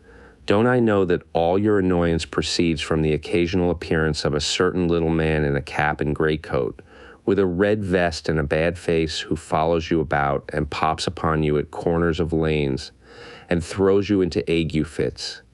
Now, my dear fellow, I'll make it my business to catch this mischievous little mountebank, and either beat him to a jelly with my own hands, or have him whipped through the town at the cart's tail before a month passes." "If you knew what I knew," said Barton with gloomy agitation, "you would speak very differently. Don't imagine that I am so weak as to assume, without proof the most overwhelming, the conclusion to which I have been forced. The proofs are here, locked up here. As he spoke, he tapped upon his breast, and with an anxious sigh continued to walk up and down the room. Well, well, Barton, said his visitor, I'll wager a rump and a dozen I collar the ghost, and convince even you before many days are over. He was running on in the same strain when he was suddenly arrested, and not a little shocked, by observing Barton, who had approached the window, stagger slowly back, like one who had received a stunning blow, his arm extended toward the street, his face and his very lips white as ashes, while he muttered, "There, by heaven, there, there." General Montague started mechanically to his feet, and from the window of the drawing room saw a figure corresponding as well as his hurry would permit him to discern, with the description of the person whose appearance so persistently disturbed the repose of his friend. The figure was just turning from the rails of the area upon which it had been leaning, and, without waiting to see more, the old gentleman snatched his cane and hat, and rushed down the stairs and into the street, in the furious hope of securing the person, and punishing the audacity of the mysterious stranger. He looked round him, but in vain for any trace of the person he had himself distinctly seen. He ran breathlessly to the nearest corner, expecting to see from thence the retiring figure, but no such form was visible. Back and forward, from crossing to crossing, he ran, at fault, and it was not until the curious gaze and laughing countenances of the passers-by reminded him of the absurdity of his pursuit that he checked his hurried pace, lowered his walking cane from the menacing altitude which he had mechanically given it, adjusted his hat, and walked composedly back again, inwardly vexed and flurried. He found Barton pale and trembling in every joint. They both remained silent, though under emotions very different. At last Barton whispered, "You saw it?" "It, him, someone, you mean, to be sure I did," replied Montague testily. "But where is the good or the harm of seeing him? The fellow runs like a lamplighter. I wanted to catch him, but he had stole away before I could reach the hall door. However, it is no great matter. Next time I dare say I'll do better. And egad, if I once come within reach of him, I'll introduce his shoulders to the weight of my cane." Notwithstanding General Montague's undertakings and exhortations, however, Barton continued to suffer from the self-same unexplained cause. Go how, when, or where he would, he was still constantly dogged or confronted by the being who had established over him so horrible an influence. Nowhere, and at no time was he secure against the odious appearance which haunted him with such diabolic perseverance. His depression, misery, and excitement became more settled and alarming every day, and the mental agonies that ceaselessly preyed upon him began at last so sensibly to affect his health, that Lady L. and General Montague succeeded, without indeed much difficulty, in persuading him to try a short tour on the continent, in the hope that an entire change of scene would, at all events, have the effect of breaking through the influences of local association, which the more sceptical of his friends assumed to be by no means inoperative in suggesting and perpetuating what they conceived to be a mere form of nervous illusion. General Montague, indeed, was persuaded that the figure which haunted his intended son-in-law was by no means the creation of his imagination, but, on the contrary, a substantial form of flesh and blood, animated by a resolution, perhaps with some murderous object in perspective, to watch and follow the unfortunate gentleman. Even this hypothesis was not a very pleasant one, yet it was plain that if Barton could ever be convinced that there was nothing preternatural in the phenomenon which he had hitherto regarded in that light, the affair would lose all its terrors in his eyes and wholly cease to exercise upon his health and spirits the baleful influence which it had hitherto done. He therefore reasoned that if the annoyance were actually escaped by mere locomotion and change of scene, it obviously could not have originated in any supernatural agency. Flight.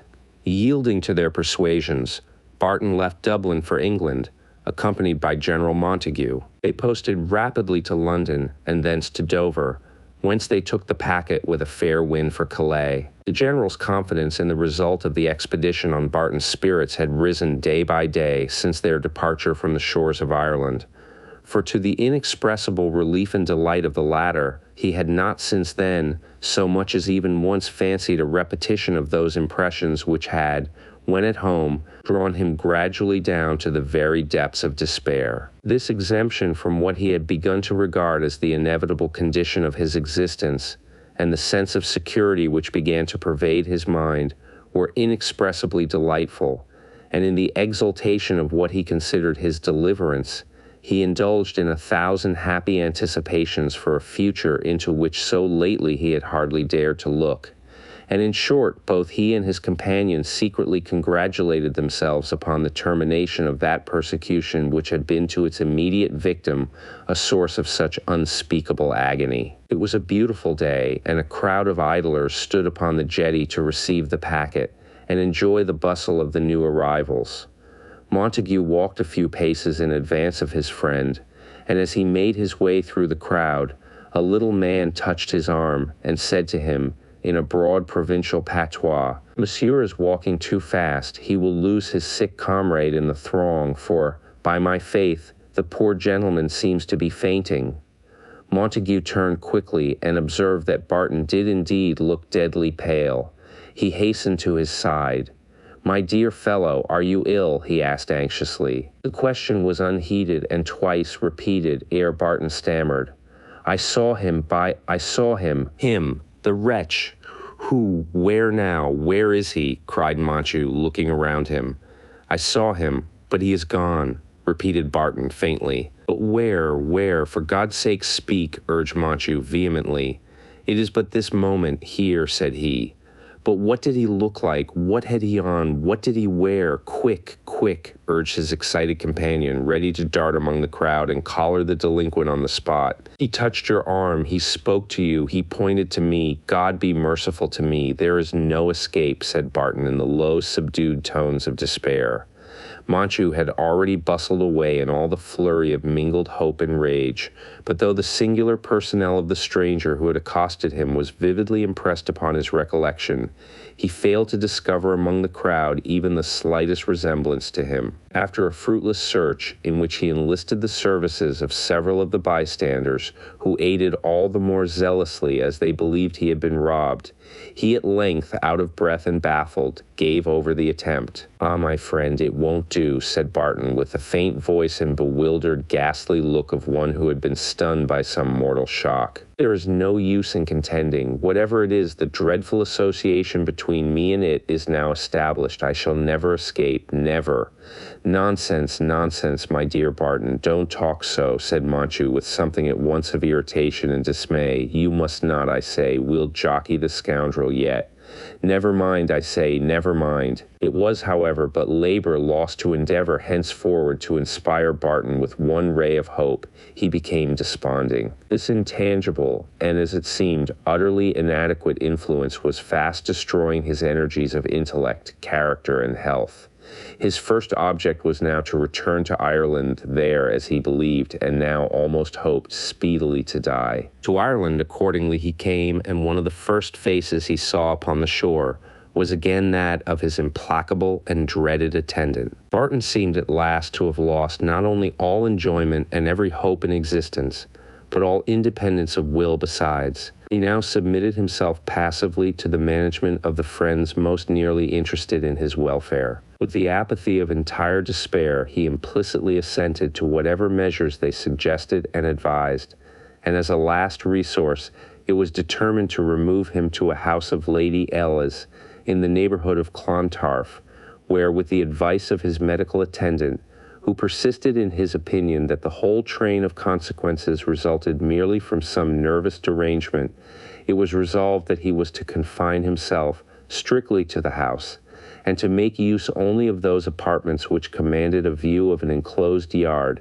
the gates of which were to be kept jealously locked. Those precautions would certainly secure him against the casual appearance of any living form that his excited imagination might possibly confound with the spectre which, as it was contended, his fancy recognized in every figure that bore even a distant or general resemblance to the peculiarities with which his fancy had at first invested it. A month or 6 weeks' absolute seclusion under these conditions, it was hoped might, by interrupting the series of these terrible impressions, gradually dispel the predisposing apprehensions and the associations which had confirmed the supposed disease and rendered recovery hopeless. Cheerful society and that of his friends was to be constantly supplied, and on the whole very sanguine expectations were indulged in, that under the treatment thus detailed, the obstinate hypochondria of the patient might at length give way. Accompanied, therefore, by Lady L., General Montague and his daughter, his own affianced bride, poor Barton, himself never daring to cherish a hope of his ultimate emancipation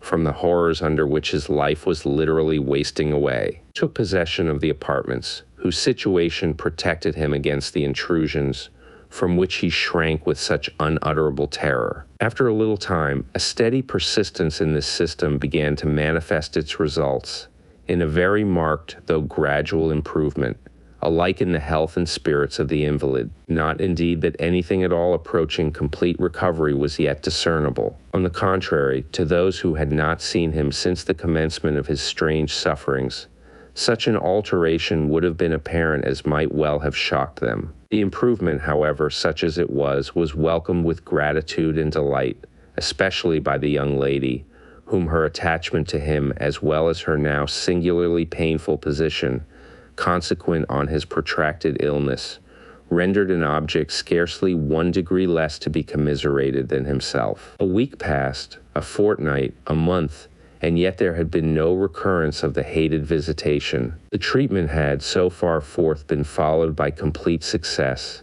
The chain of associations was broken. The constant pressure upon the overtasked spirits had been removed, and under these comparatively favorable circumstances, the sense of social community with the world about him, and something of human interest, if not of enjoyment, began to reanimate him. It was about this time that Lady L., who, like most old ladies of the day, was deep in family receipts and a great pretender to medical science, dispatched her own maid to the kitchen garden with a list of herbs, which were there to be carefully culled and brought back to her housekeeper for the purpose stated. The handmaiden, however, returned with her task scarce half completed, and a good deal flurried and alarmed.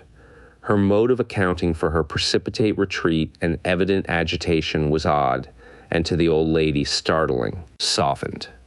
It appeared that she had repaired to the kitchen garden, pursuant to her mistress's directions, and had there begun to make the specified election among the rank and neglected herbs which crowded one corner of the enclosure, and while engaged in this pleasant labor, she carelessly sang a fragment of an old song, as she said, to keep herself company. She was, however, interrupted by an ill-natured laugh, and looking up, she saw through the old thorn hedge which surrounded the garden a singularly ill-looking little man whose countenance wore the stamp of menace and malignity, standing close to her at the other side of the hawthorn screen. She described herself as utterly unable to move or speak, while he charged her with a message for Captain Barton, the substance of which she distinctly remembered to have been to the effect that he, Captain Barton, must come abroad as usual, and show himself to his friends out of doors, or else prepare for a visit in his own chamber. On concluding this brief message,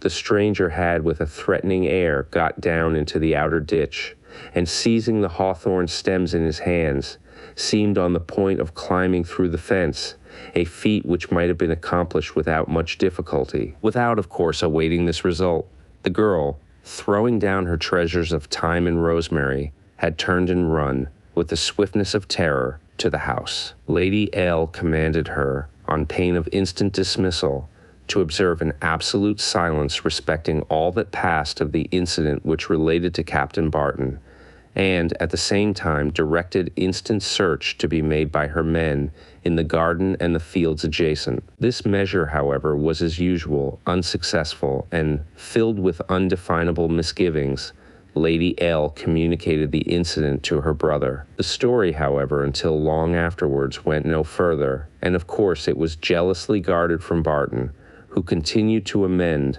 though slowly. Barton now began to walk occasionally in the courtyard which I have mentioned, and which, being enclosed by a high wall, commanded no view beyond its own extent. Here he therefore considered himself perfectly secure, and, but for a careless violation of orders by one of the grooms, he might have enjoyed, at least for some time longer, his much-prized immunity. Opening upon the public road, this yard was entered by a wooden gate with a wicket in it, and was further defended by an iron gate upon the outside.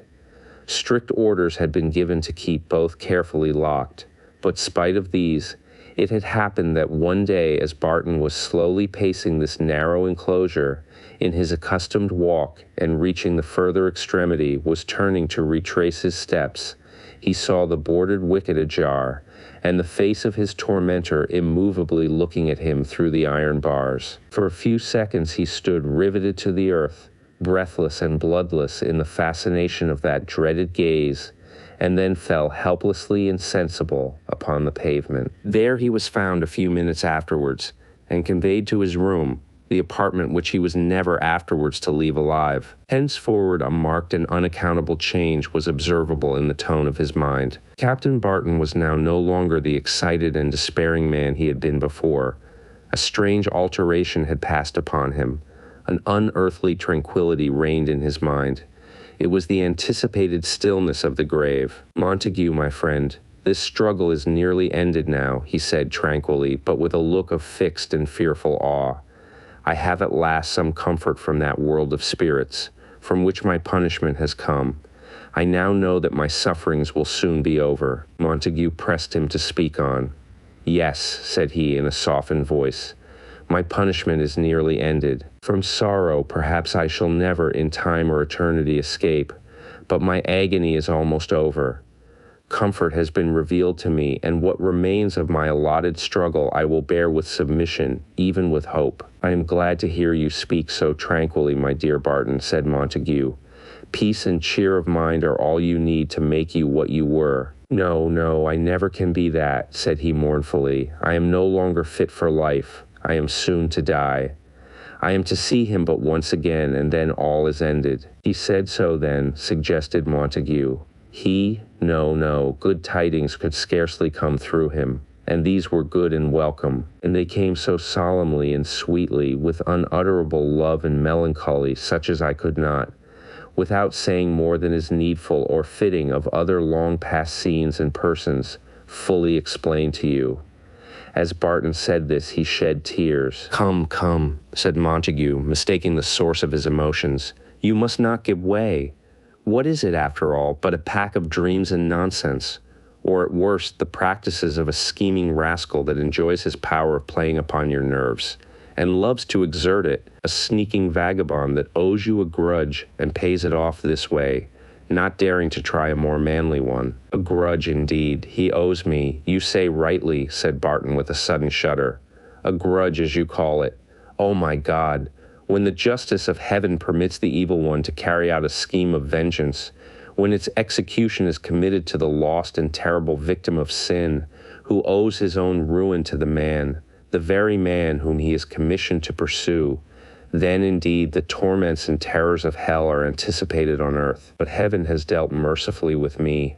Hope has opened to me at last, and if death could come without the dreadful sight I am doomed to see, I would gladly close my eyes this moment upon the world. But though death is welcome, I shrink with an agony you cannot understand, an actual frenzy of terror from the last encounter with that demon who has drawn me thus to the verge of the chasm, and who is himself to plunge me down. I am to see him again, once more, but under circumstances unutterably more terrific than ever." As Barton thus spoke, he trembled so violently that Montague was really alarmed at the extremity of his sudden agitation, and hastened to lead him back to the topic which had before seemed to exert so tranquilizing an effect upon his mind. "It was not a dream," he said, after a time. "I was in a different state. I felt differently and strangely, and yet it was all as real, as clear and vivid, as what I now see and hear. It was a reality." "And what did you see and hear?" urged his companion. "When I wakened from the swoon I fell into on seeing him," said Barton, continuing as if he had not heard the question, "it was slowly, very slowly. I was lying by the margin of a broad lake, with misty hills all round, and a soft, melancholy, rose-colored light illuminated it all. It was unusually sad and lonely, and yet more beautiful than any earthly scene.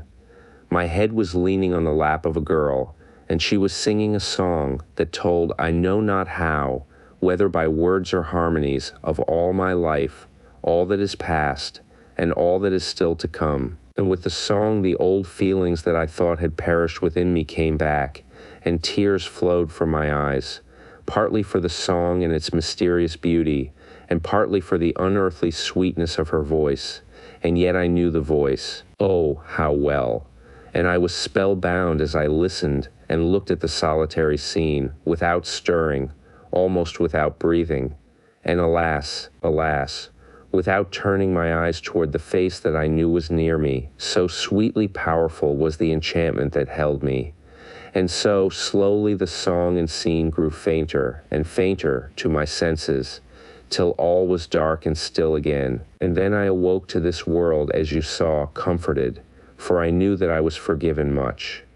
Barton wept again long and bitterly. From this time, as we have said, the prevailing tone of his mind was one of profound and tranquil melancholy. This, however, was not without its interruptions.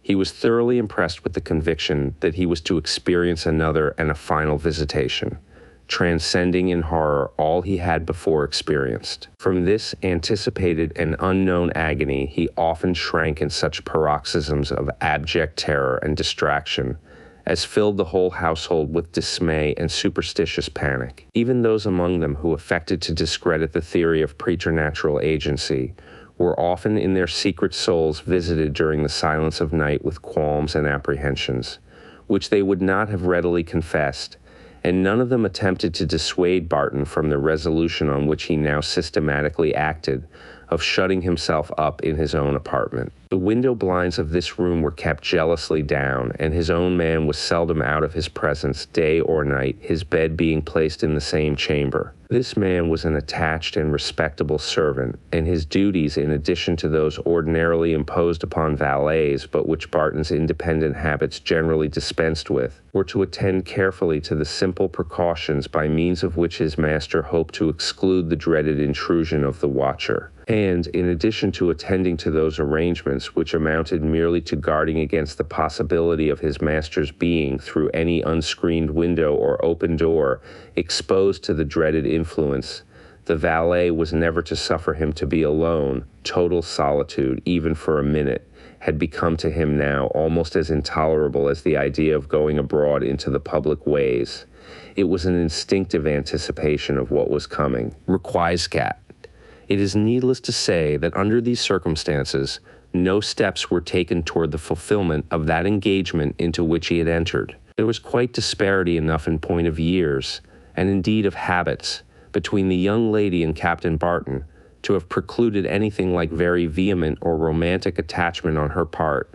Though grieved and anxious, therefore, she was very far from being heartbroken. Miss Montague, however, devoted much of her time to the patient but fruitless attempt to cheer the unhappy invalid. She read for him and conversed with him, but it was apparent that whatever exertions he made, the endeavor to escape from the one ever-waking fear that preyed upon him was utterly and miserably unavailing. Young ladies are much given to the cultivation of pets, and among those who shared the favor of Miss Montague was a fine old owl, which the gardener, who caught him napping among the ivy of a ruined stable, had dutifully presented to that young lady. The caprice which regulates such preferences was manifested in the extravagant favor with which this grim and ill-favored bird was at once distinguished by his mistress. And, trifling as this whimsical circumstance may seem, I am forced to mention it, inasmuch as it is connected, oddly enough, with the concluding scene of the story. Barton, so far from sharing in this liking for the new favorite, regarded it from the first with an antipathy as violent as it was utterly unaccountable. Its very vicinity was unsupportable to him. He seemed to hate and dread it with a vehemence absolutely laughable, and which to those who have never witnessed the exhibition of antipathies of this kind would seem all but incredible. With these few words of preliminary explanation, I shall proceed to state the particulars of the last scene in this strange series of incidents. It was almost 2 o'clock one winter's night, and Barton was, as usual at that hour, in his bed. The servant we have mentioned occupied a smaller bed in the same room, and a light was burning. The man was on a sudden aroused by his master, who said, "I can't get it out of my head that a cursed bird has got out somehow and is lurking in some corner of the room. I have been dreaming about him. Get up, Smith, and look about, search for him. Such hateful dreams." The servant rose and examined the chamber, and while engaged in so doing, he heard the well-known sound, more like a long-drawn gasp than a hiss, with which these birds from their secret haunts affright the quiet of the night. This ghostly indication of its proximity, for the sound proceeded from the passage upon which Barton's chamber door opened, determined the search of the servant, who, opening the door, proceeded a step or two forward for the purpose of driving the bird away. He had, however, hardly entered the lobby when the door behind him slowly swung to under the impulse, as it seemed, of some gentle current of air, but as immediately over the door there was a kind of window intended in the daytime to aid in lighting the passage, and through which at present the rays of the candle were issuing, the valet could see quite enough for his purpose. As he advanced, he heard his master, who, lying in a well-curtained bed, had not, as it seemed,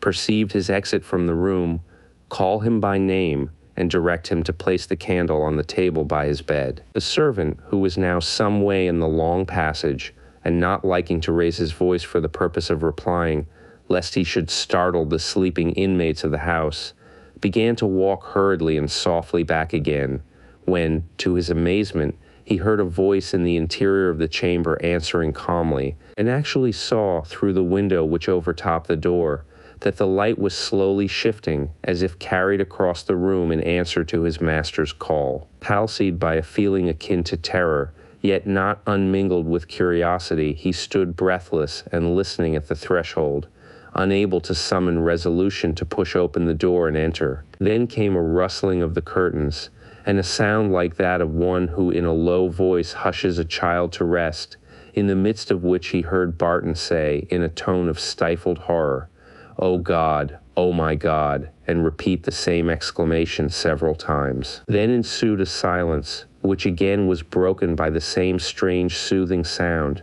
and at last there burst forth in one swelling peal a yell of agony so appalling and hideous that under some impulse of ungovernable horror the man rushed to the door, and with his whole strength strove to force it open. Whether it was that, in his agitation, he had himself but imperfectly turned the handle, or that the door was really secured upon the inside, he failed to effect an entrance, and as he tugged and pushed, yell after yell rang louder and wilder through the chamber, accompanied all the while by the same hushed sounds. Actually freezing with terror, and scarce knowing what he did, the man turned and ran down the passage, wringing his hands in the extremity of horror and irresolution. At the stairhead he was encountered by General Montague, scared and eager, and just as they met the fearful sounds had ceased. "What is it?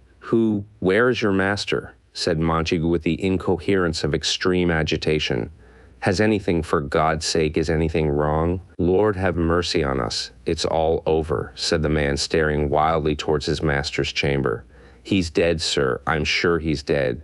Without waiting for inquiry or explanation, Montague, closely followed by the servant, hurried to the chamber door, turned the handle, and pushed it open. As the door yielded to his pressure, the ill-omened bird of which the servant had been in search, uttering its spectral warning, started suddenly from the far side of the bed, and flying through the doorway close over their heads, and extinguishing in his passage the candle which Montague carried, crashed through the skylight that overlooked the lobby, and sailed away into the darkness of the outer space. "There it is, God bless us," whispered the man, after a breathless pause. "Curse that bird," muttered the general, startled by the suddenness of the apparition, and unable to conceal his discomposure. "The candle is moved," said the man, after another breathless pause, pointing to the candle that still burned in the room. "See, they put it by the bed. Draw the curtains, fellow, and don't stand gaping there," whispered Montague sternly. The man hesitated.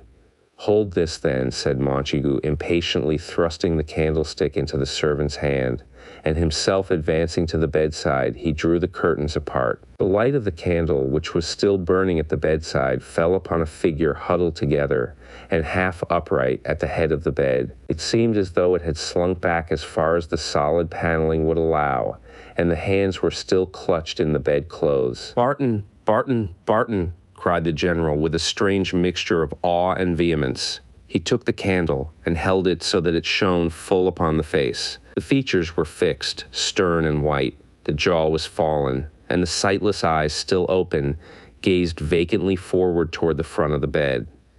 "God Almighty, he's dead," muttered the general as he looked upon this fearful spectacle. They both continued to gaze upon it in silence for a minute or more. "And cold, too," whispered Montague, withdrawing his hand from that of the dead man. "And see, may I never have life, sir," added the man, after another pause with a shudder. But there was something else on the bed with him. Look there, see that, sir." As the man thus spoke, he pointed to a deep indenture, as if caused by a heavy pressure, near the foot of the bed. Montague was silent. "Come, sir, come away, for God's sake," whispered the man, drawing close up to him, and holding fast by his arm while he glanced fearfully round. "What good can be done here now? Come away, for God's sake." At this moment they heard the steps of more than one approaching, and Montague, hastily desiring the servant to arrest their progress, endeavored to loose the rigid gripe with which the fingers of the dead man were clutched in the bedclothes, and drew, as well as he was able, the awful figure into a reclining posture. Then, closing the curtains carefully upon it, he hastened himself to meet those persons that were approaching. It is needless to follow the personages so slightly connected with this narrative into the events of their afterlife. It is enough to say that no clue to the solution of these mysterious occurrences was ever after discovered. And so long an interval having now passed since the event which I have just described concluded this strange history, it is scarcely to be expected that time can throw any new lights upon its dark and inexplicable outline. Until the secrets of the earth shall be no longer hidden, therefore, these transactions must remain shrouded in their original obscurity. The only occurrence in Captain Barton's former life to which reference was ever made as having any possible connection with the sufferings with which his existence closed, and which he himself seemed to regard as working out a retribution for some grievous sin of his past life, was a circumstance which not for several years after his death was brought to light. The nature of this disclosure was painful to his relatives and discreditable to his memory. It appeared that some 6 years before Captain Barton's final return to Dublin, he had formed in the town of Plymouth a guilty attachment, the object of which was the daughter of one of the ship's crew under his command. The father had visited the frailty of his unhappy child with extreme harshness and even brutality, and it was said that she had died heartbroken. Presuming upon Barton's implication in her guilt, this man had conducted himself toward him with marked insolence,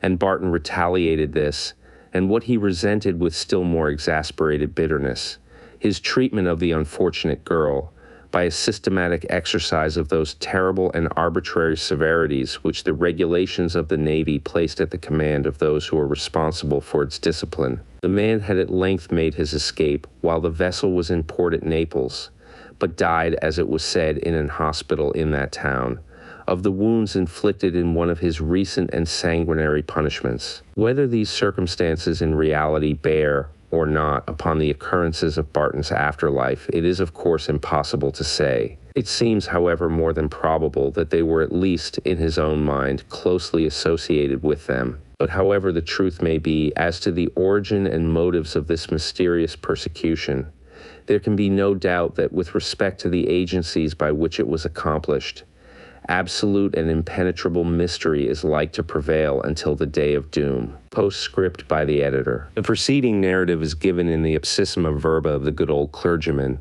under whose hand it was delivered to Dr. HESSELIUS. Notwithstanding the occasional stiffness and redundancy of his sentences, I thought it better to reserve to myself the power of assuring the reader that in handing to the printer the MS of a statement so marvelous, the editor has not altered one letter of the original text.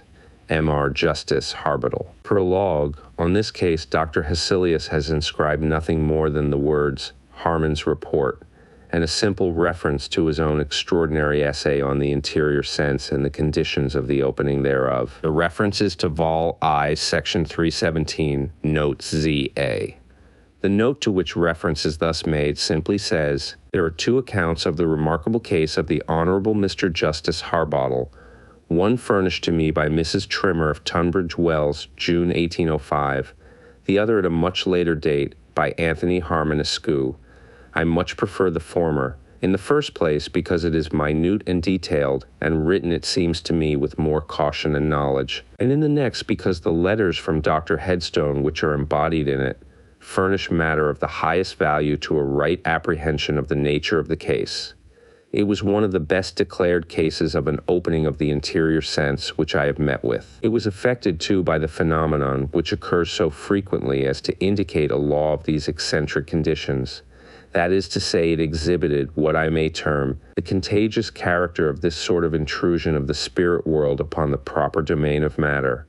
So soon as the spirit action has established itself in the case of one patient, its developed energy begins to radiate more or less effectually upon others. The interior vision of the child was opened, as was also that of its mother, Mrs. PYNEWECK, and both the interior vision and hearing of the scullery maid were opened on the same occasion. After appearances are the result of the law explained in Vol. II, Section 17 to 49. The common center of association, simultaneously recalled, unites or reunites as the case may be, for a period measured as we see in Section 37. The maximum will extend to days, the minimum is little more than a second. We see the operation of this principle perfectly displayed in certain cases of lunacy, of epilepsy, of catalepsy, and of mania, of a peculiar and painful character, though unattended by incapacity of business. The memorandum of the case of Judge Harbottle, which was written by Mrs. Trimmer of Tunbridge Wells, which Dr. HESSELIUS thought the better of the two, I have been unable to discover among his papers. I found in his escritoire a note to the effect that he had lent the report of Judge Harbottle's case, written by Mrs. Trimmer to Dr. F. Hine. To that learned and able gentleman accordingly I wrote, and received from him, in his reply, which was full of alarms and regrets on account of the uncertain safety of that valuable MS, a line written long since by Dr. HESSELIUS, which completely exonerated him, inasmuch as it acknowledged the safe return of the papers. The narrative of Mr. Harmon is therefore the only one available for this collection. The late Dr. HESSELIUS, in another passage of the note that I have cited, says, "As to the facts, non-medical of the case, the narrative of Mr. Harmon exactly tallies with that furnished by Mrs. Trimmer. The strictly scientific view of the case would scarcely interest the popular reader, and possibly, for the purposes of this selection, I should, even had I both papers to choose between, have preferred that of Mr. Harmon, which is given in full in the following pages. The Judge's House. 30 years ago, an elderly man, to whom I paid quarterly a small annuity charged on some property of mine, came on the quarter day to receive it. He was a dry, sad, quiet man, who had known better days, and had always maintained an unexceptionable character. No better authority could be imagined for a ghost story. He told me one, though with a manifest reluctance.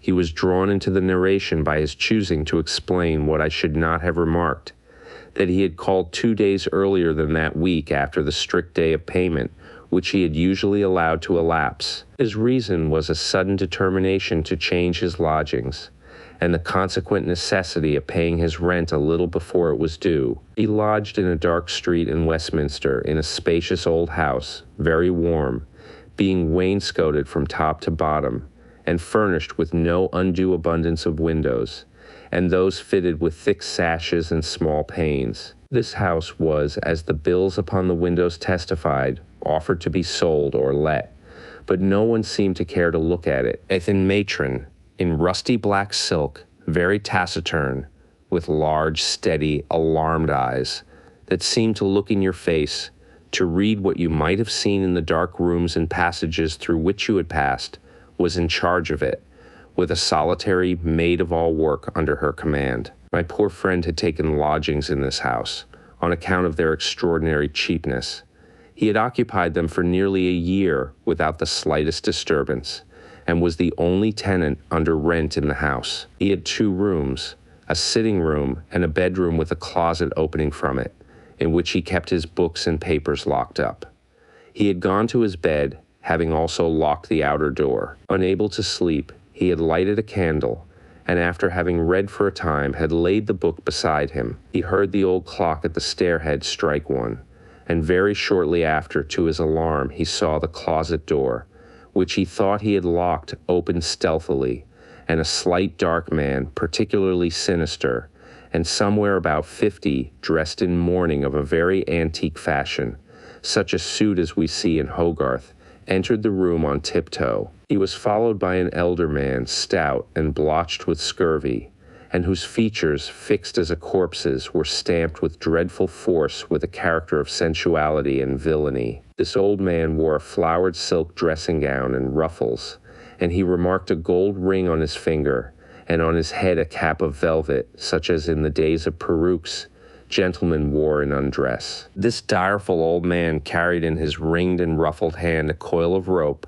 and these 2 figures crossed the floor diagonally, passing the foot of his bed, from the closet door at the farther end of the room, at the left near the window, to the door opening upon the lobby, close to the bed's head at his right. He did not attempt to describe his sensations as these figures passed so near him.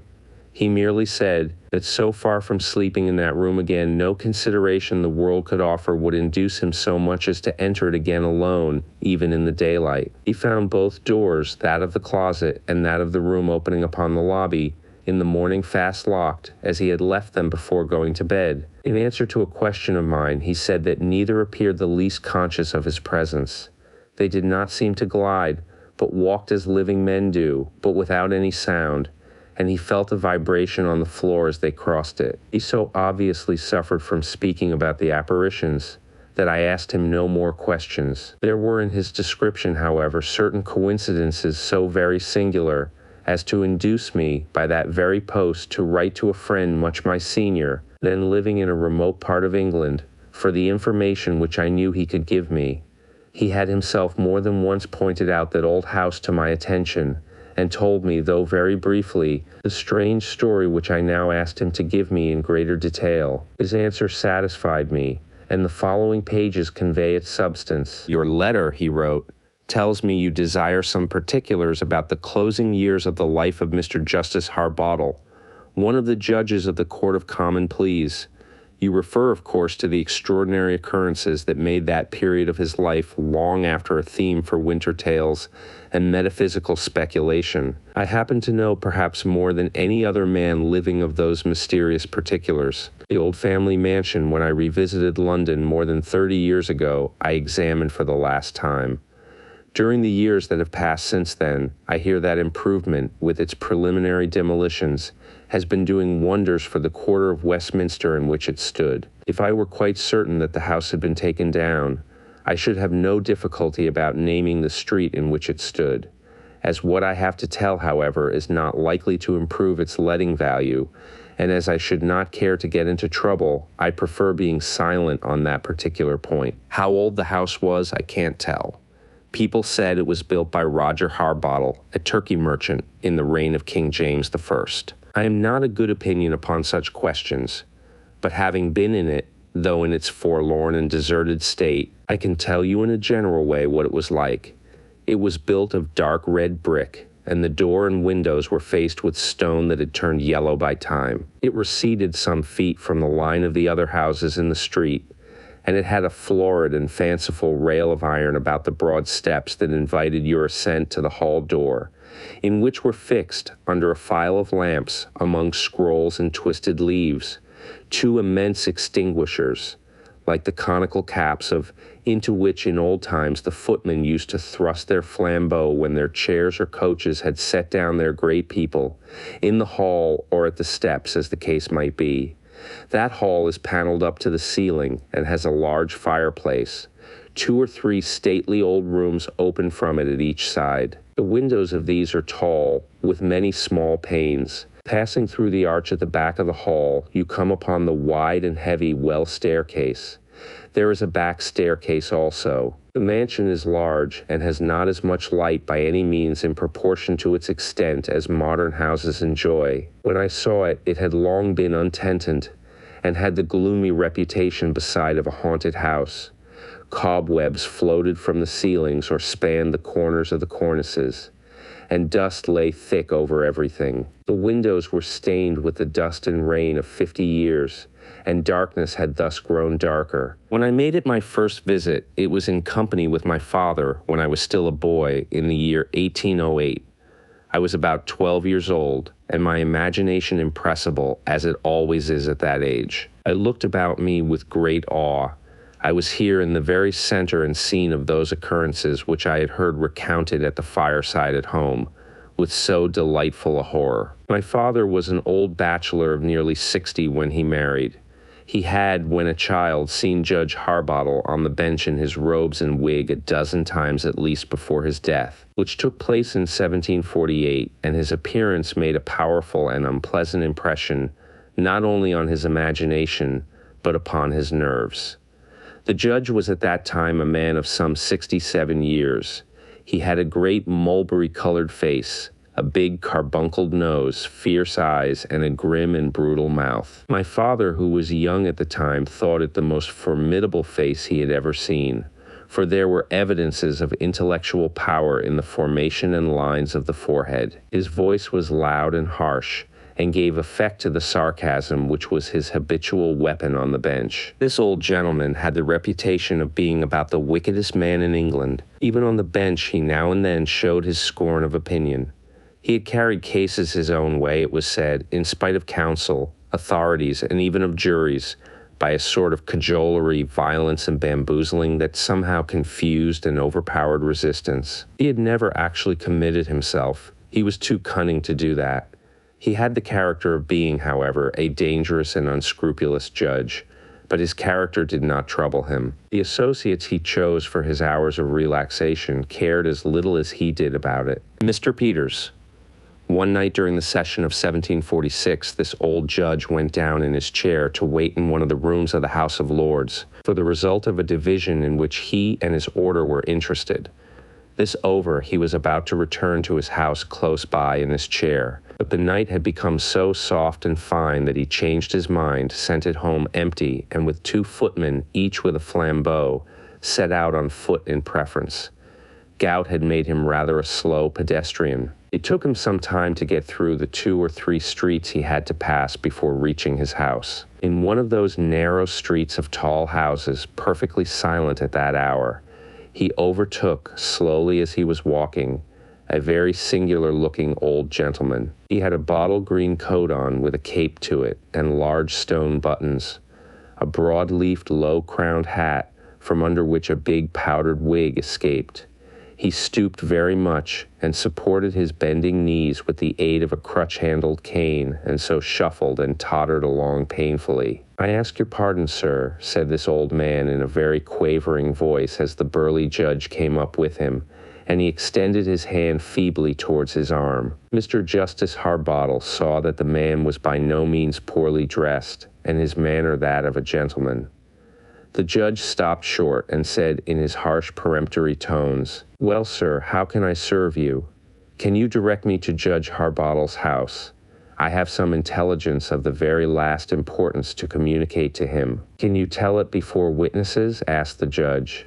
"By no means. It must reach his ear only," quavered the old man earnestly. "If that be so, sir, you have only to accompany me a few steps farther to reach my house and obtain a private audience, for I am Judge Harbottle." With this invitation, the infirm gentleman in the white wig complied very readily, and in another minute the stranger stood in what was then termed the front parlor of the judge's house, tête-à-tête with that shrewd and dangerous functionary. He had to sit down, being very much exhausted, and unable for a little time to speak, and then he had a fit of coughing, and after that a fit of gasping, and thus 2 or 3 minutes passed, during which the judge dropped his roquelaure on an armchair and threw his cocked hat over that. The venerable pedestrian in the white wig quickly recovered his voice. With closed doors they remained together for some time. There were guests waiting in the drawing rooms, and the sound of men's voices laughing, and then of a female voice singing to a harpsichord,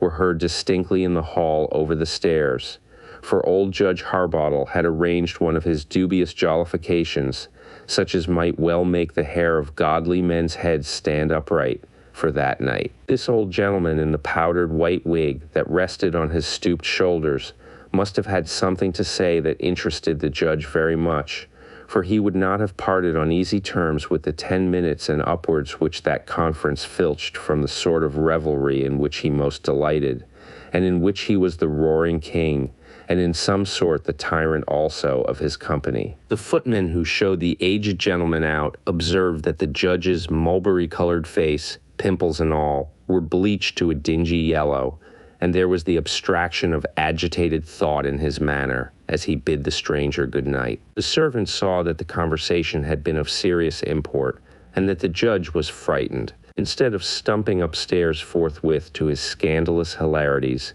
his profane company, and his great china bowl of punch, the identical bowl from which a bygone Bishop of London, good easy man, had baptized this judge's grandfather, now clinking round the rim with silver ladles, and hung with scrolls of lemon peel. Instead, I say, of stumping and clambering up the great staircase to the cavern of his Circean enchantment, he stood with his big nose flattened against the window pane, watching the progress of the feeble old man who clung stiffly to the iron rail as he got down, step by step, to the pavement. The hall door had hardly closed when the old judge was in the hall bawling hasty orders, with such stimulating expletives as old colonels under excitement sometimes indulge in nowadays, with a stamp or two of his big foot and a waving of his clenched fist in the air. He commanded the footman to overtake the old gentleman in the white wig to offer him his protection on his way home, and in no case to show his face again without having ascertained where he lodged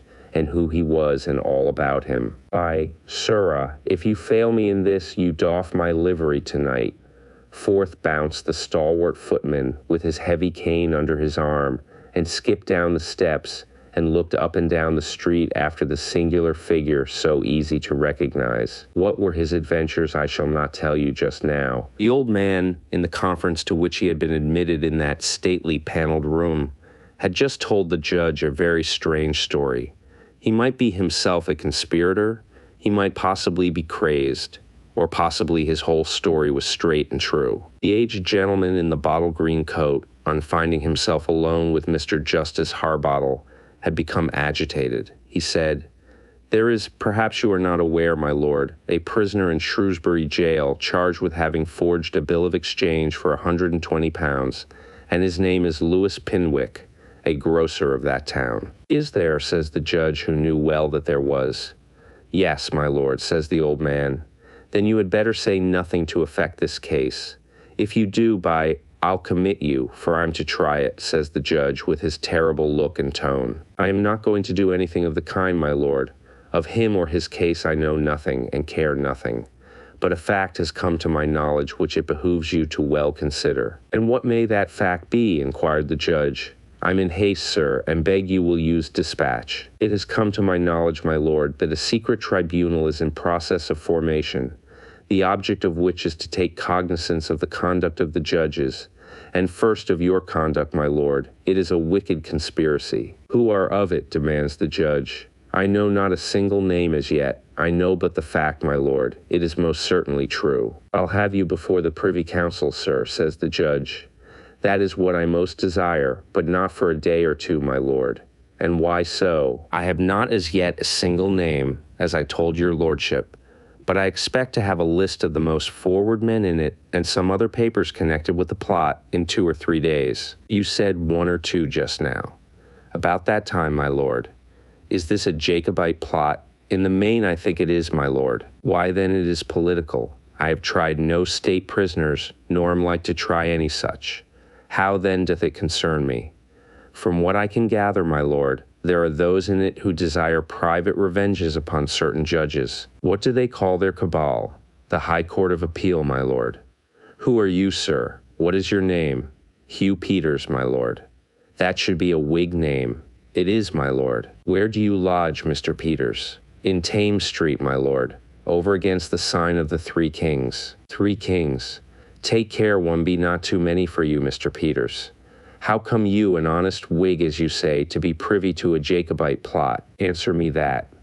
My lord, a person in whom I take an interest has been seduced to take a part in it, and being frightened at the unexpected wickedness of their plans, he is resolved to become an informer for the crown. He resolves like a wise man, sir. What does he say of the persons who are in the plot? Doth he know them? Only two, my lord, but he will be introduced to the club in a few days, and he will then have a list and more exact information of their plans, and above all of their oaths and their hours and places of meeting, with which he wishes to be acquainted before they can have any suspicions of his intentions. And being so informed, to whom, think you, my lord, had he best go then?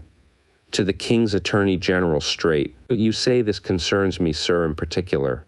How about this prisoner, Louis Pinwick? Is he one of them? I can't tell, my lord, but for some reason it is thought your lordship will be well advised if you try him not, for if you do, it is feared 'twill shorten your days. So far as I can learn, Mr. Peters, this business smells pretty strong of blood and treason. The King's Attorney General will know how to deal with it. When shall I see you again, sir? If you give me leave, my lord, either before your lordship's court sits, or after it rises tomorrow, I should like to come and tell your lordship what has passed. Do so, Mr. Peters, at 9 o'clock tomorrow morning. And see you play me no trick, sir, in this matter. If you do, sir, I'll lay you by the heels. You need fear no trick from me, my lord. Had I not wished to serve you and acquit my own conscience, I never would have come all this way to talk with your lordship. I'm willing to believe you, Mr. Peters. I'm willing to believe you, sir. And upon this they parted. He has either painted his face or he is consumedly sick, thought the old judge. The light had shone more effectually upon his features as he turned to leave the room with a low bow, and they looked, he fancied, unnaturally chalky. Him, said the judge ungraciously as he began to scale the stairs.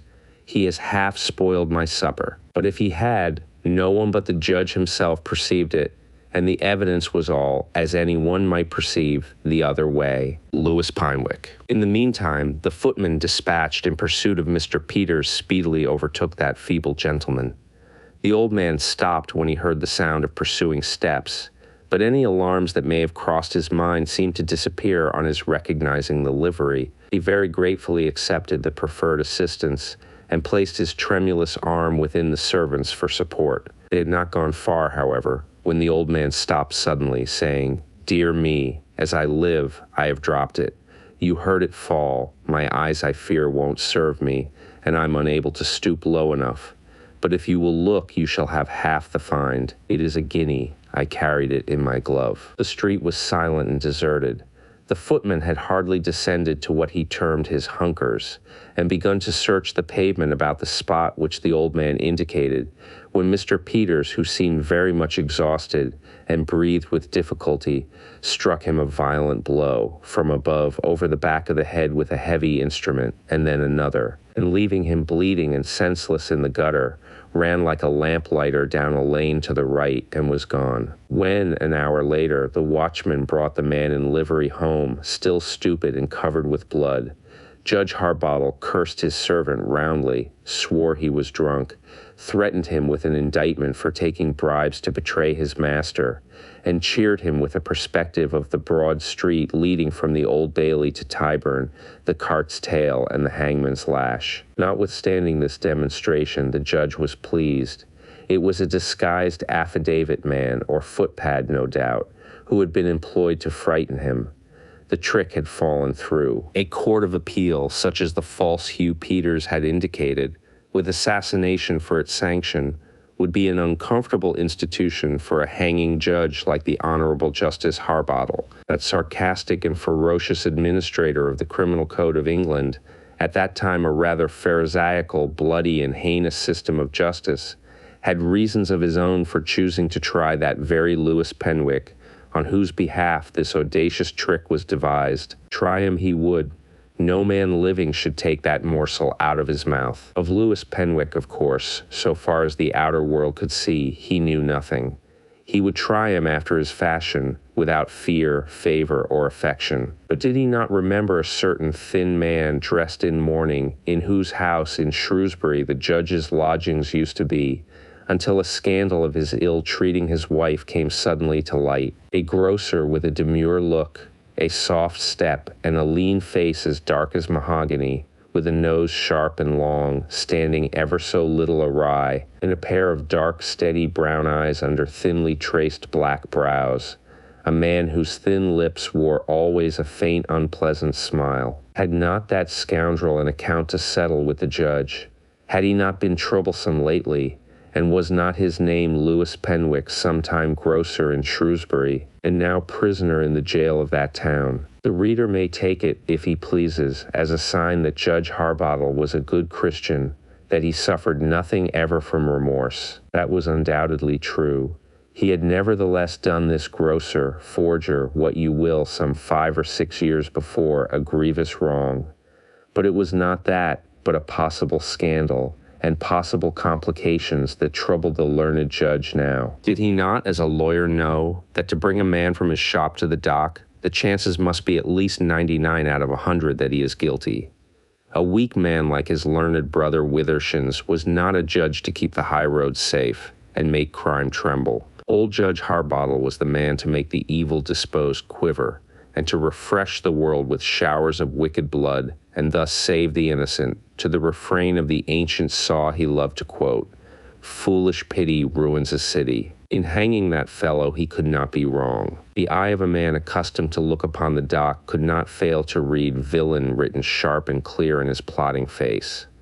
Of course he would try him, and no one else should. A saucy-looking woman, still handsome, in a mob cap gay with blue ribbons, in a sake of flowered silk, with lace and rings on, much too fine for the judge's housekeeper, which nevertheless she was, peeped into his study next morning, and, seeing the judge alone, stepped in. "Here's another letter from him, come by the post this morning. Can't you do nothing for him?" she said wheedlingly, with her arm over his neck, and her delicate finger and thumb fiddling with the lobe of his purple ear. "I'll try," said Judge Harbottle, not raising his eyes from the paper he was reading. "I knew you'd do what I asked you," she said. The judge clapped his gouty claw over his heart and made her an ironical bow. "What," she asked, "will you do?" "Hang him," said the judge with a chuckle. "You don't mean to. No, you don't, my little man," said she, surveying herself in a mirror on the wall. "I'm dyed, but I think you're falling in love with your husband at last," said Judge Harbottle. "I'm blessed, but I think you're growing jealous of him," replied the lady with a laugh. "But no, he was always a bad one to me. I've done with him long ago. And he with you, by George. When he took your fortune and your spoons and your earrings, he had all he wanted of you. He drove you from his house.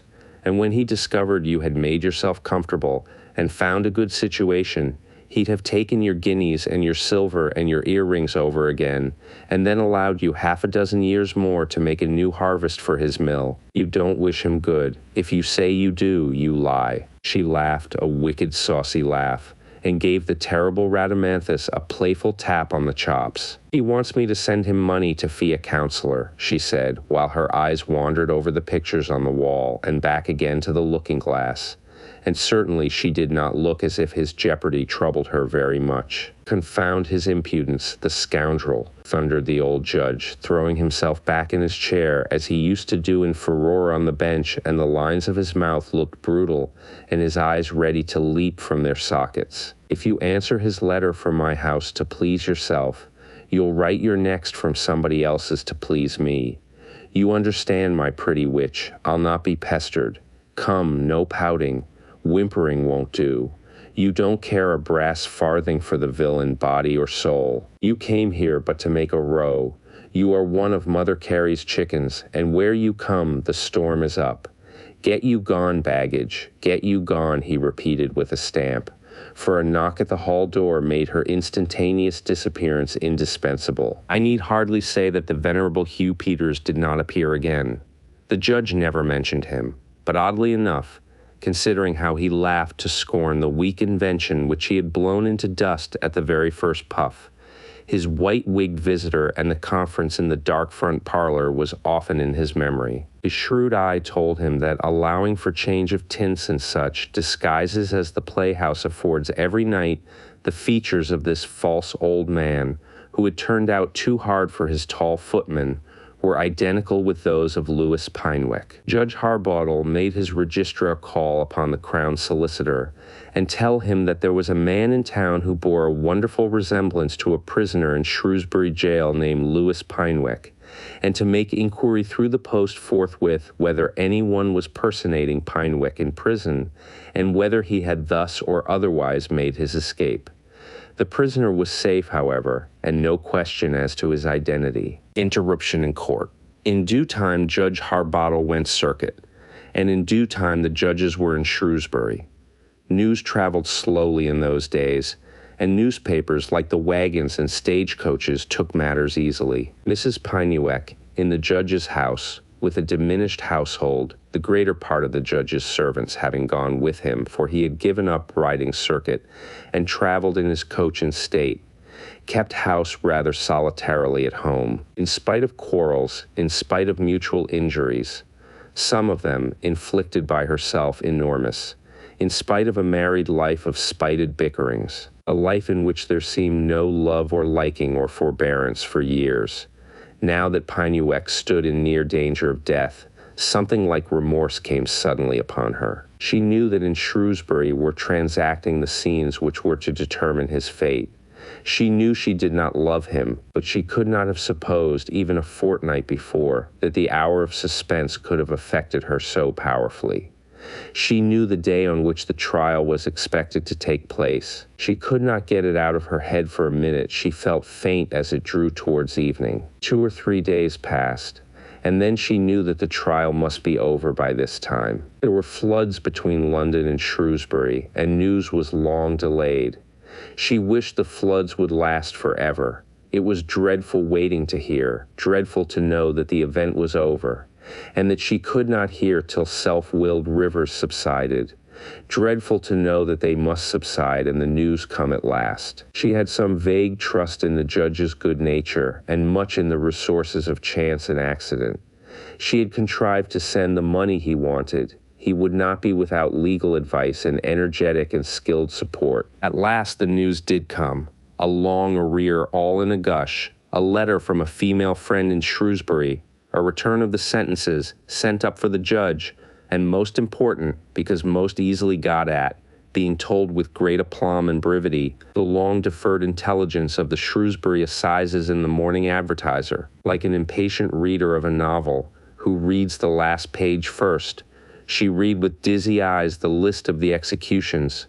2 were respited, 7 were hanged, and in that capital catalogue was this line, Louis Pynewek, forgery. She had to read it 6 times over before she was sure she understood it. Here was the paragraph. Sentence, death, 7. Executed accordingly on Friday the 13th instant, to wit, Thomas Primer, alias Duck, highway robbery. Flora Guy, stealing to the value of 11s, 6D. Arthur Poundon, burglary. Matilda Mummery, riot. Louis Pynewek, forgery, bill of exchange. And when she reached this, she read it over and over, feeling very cold and sick. This buxom housekeeper was known in the house as Mrs. Carwell, Carwell being her maiden name, which she had resumed. No one in the house except its master knew her history. Her introduction had been managed craftily.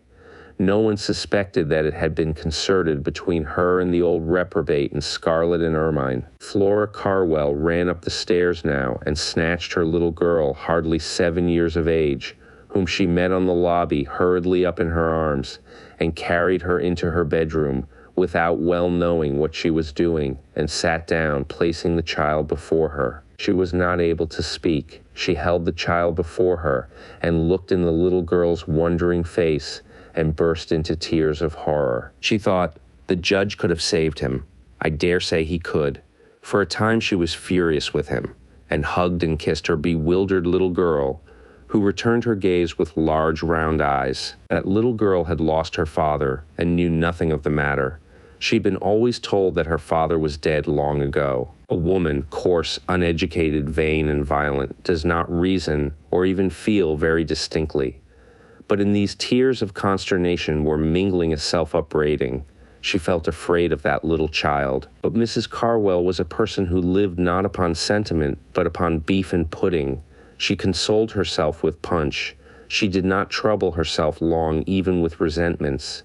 She was a gross and material person, and could not mourn over the irrevocable for more than a limited number of hours, even if she would. Judge Harbottle was soon in London again. Except the gout, this native old Epicurean never knew a day's sickness. He laughed and coaxed and bullied away the young woman's faint upbraidings, and in a little time Louis Pynewek troubled her no more, and the judge secretly chuckled over the perfectly fair removal of a bore who might have grown little by little into something very like a tyrant. It was the lot of the judge whose adventures I am now recounting to try criminal cases at the Old Bailey shortly after his return.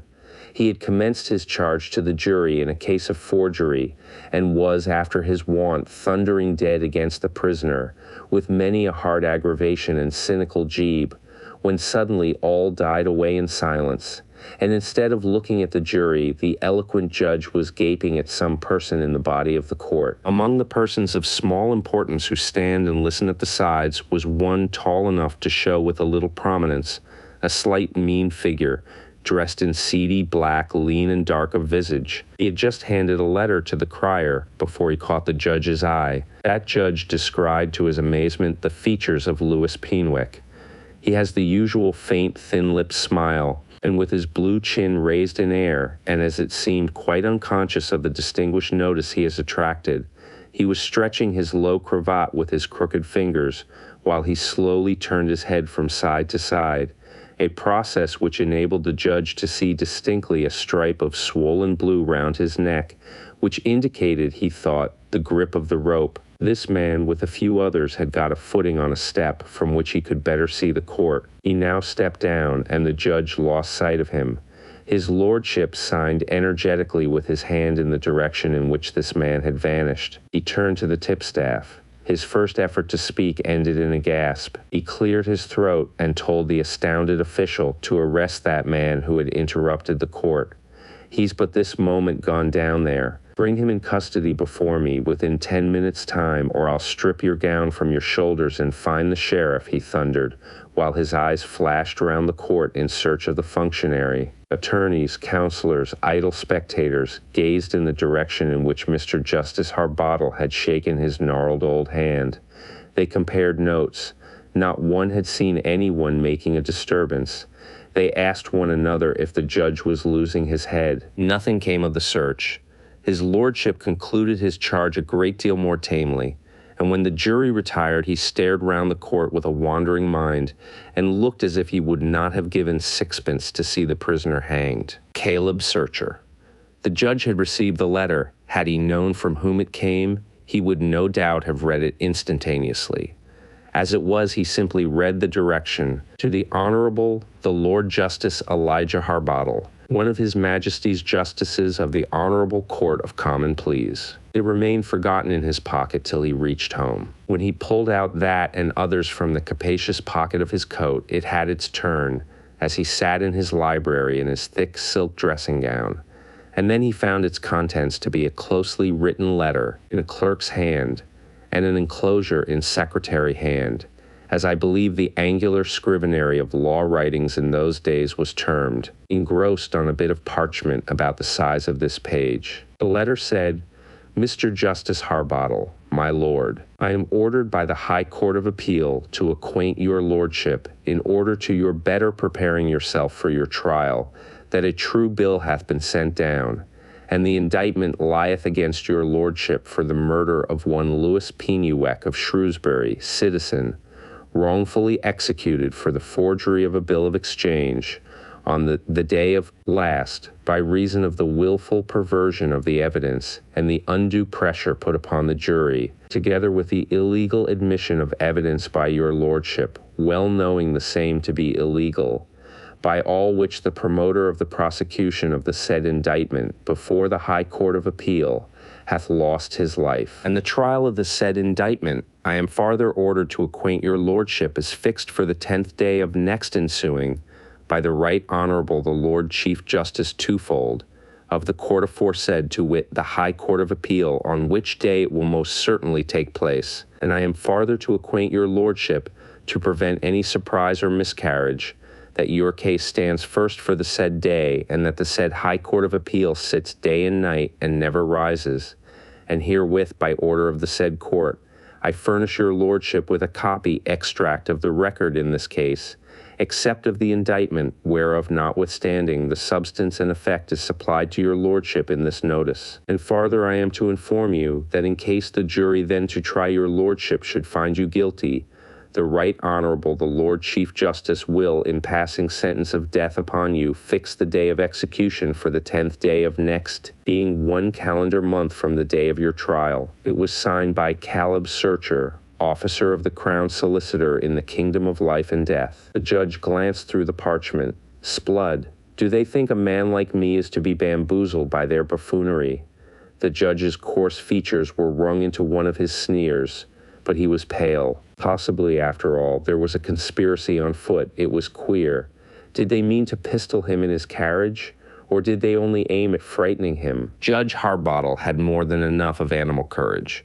He was not afraid of highwaymen, and he had fought more than his share of duels, being a foul-mouthed advocate while he held briefs at the bar.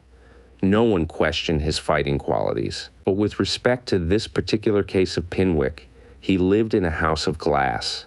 Was there not his pretty, dark-eyed, overdressed housekeeper, Mrs. Flora Carwell? Very easy for people who knew Shrewsbury to identify Mrs. Pynnewick, if once put upon the scent. And had he not stormed and worked hard in that case? Had he not made it hard sailing for the prisoner? Did he not know very well what the bar thought of it? It would be the worst scandal that ever blasted Judge. So much there was intimidating in the matter, but nothing more. The judge was a little bit gloomy for a day or two after, and more testy with every one than usual. He locked up the papers, and about a week after he asked his housekeeper one day in the library, "Had your husband never a brother?" Mrs. Carwell squalled on this sudden introduction of the funereal topic, and cried exemplary, "Piggins full," as the judge used pleasantly to say. But he was in no mood for trifling now, and he said sternly, "Come, madam, this wearies me. Do it another time and give me an answer to my question." So she did. Pynnewick had no brother living. He once had one, but he died in Jamaica. "How do you know he is dead?" asked the judge. "Because he told me so." "Not the dead man?" "Pynnewick told me so." "Is that all?" sneered the judge. He pondered this matter, and time went on. The judge was growing a little morose and less enjoying. The subject struck nearer to his thoughts than he fancied it could have done. But so it is with most undivulged vexations, and there was no one to whom he could tell this one. It was now the 9th, and Mr. Justice Harbottle was glad. He knew nothing would come of it. Still it bothered him, and tomorrow would see it well over. What of the I have cited? No one saw it during his life, no one after his death. He spoke of it to Dr. Headstone, and what purported to be a copy in the old judge's handwriting was found. The original was nowhere. Was it a copy of an illusion, incident to brain disease? Such is my belief. Arrested. Judge Harbottle went this night to the play at Drury Lane.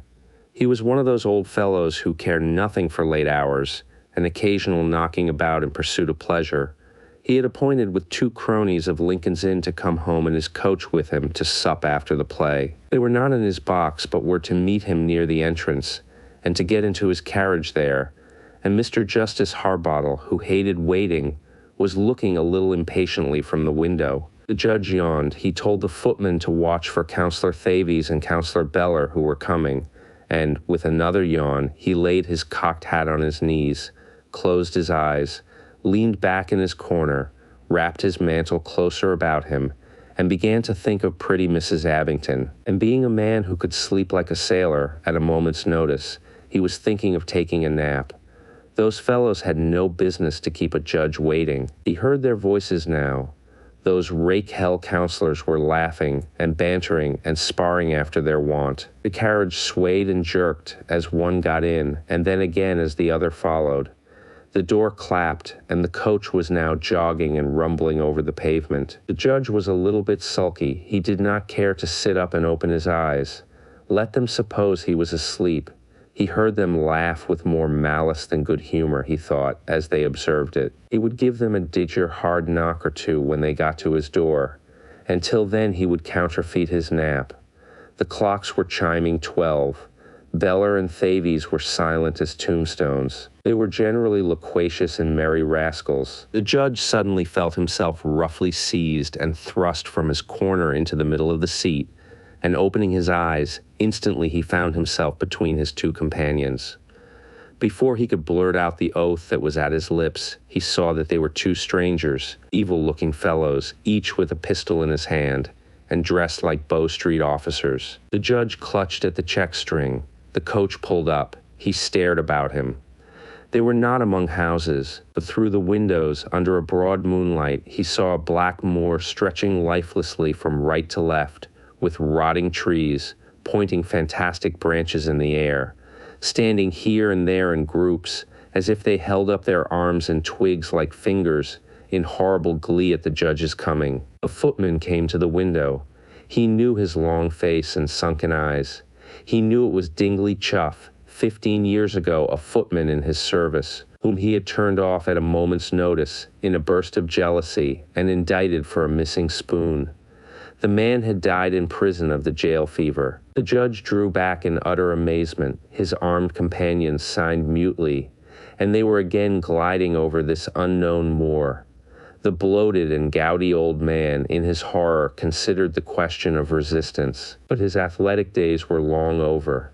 This moor was a desert. There was no help to be had. He was in the hands of strange servants, even if his recognition turned out to be a delusion, and they were under the command of his captors. There was nothing for it but submission for the present. Suddenly the coach was brought nearly to a standstill, so that the prisoner saw an ominous sight from the window. It was a gigantic gallows beside the road. It stood three-sided, and from each of its three broad beams at top depended in chains some 8 or 10 bodies, from several of which the cereclothes had dropped away, leaving the skeletons swinging lightly by their chains. A tall ladder reached to the summit of the structure, and on the peat beneath lay bones. On top of the dark transverse beam facing the road, from which, as from the other two completing the triangle of death, dangled a row of these unfortunates in chains, a hangman with a pipe in his mouth, much as we see him in the famous print of The Idle Apprentice, though here his perch was ever so much higher,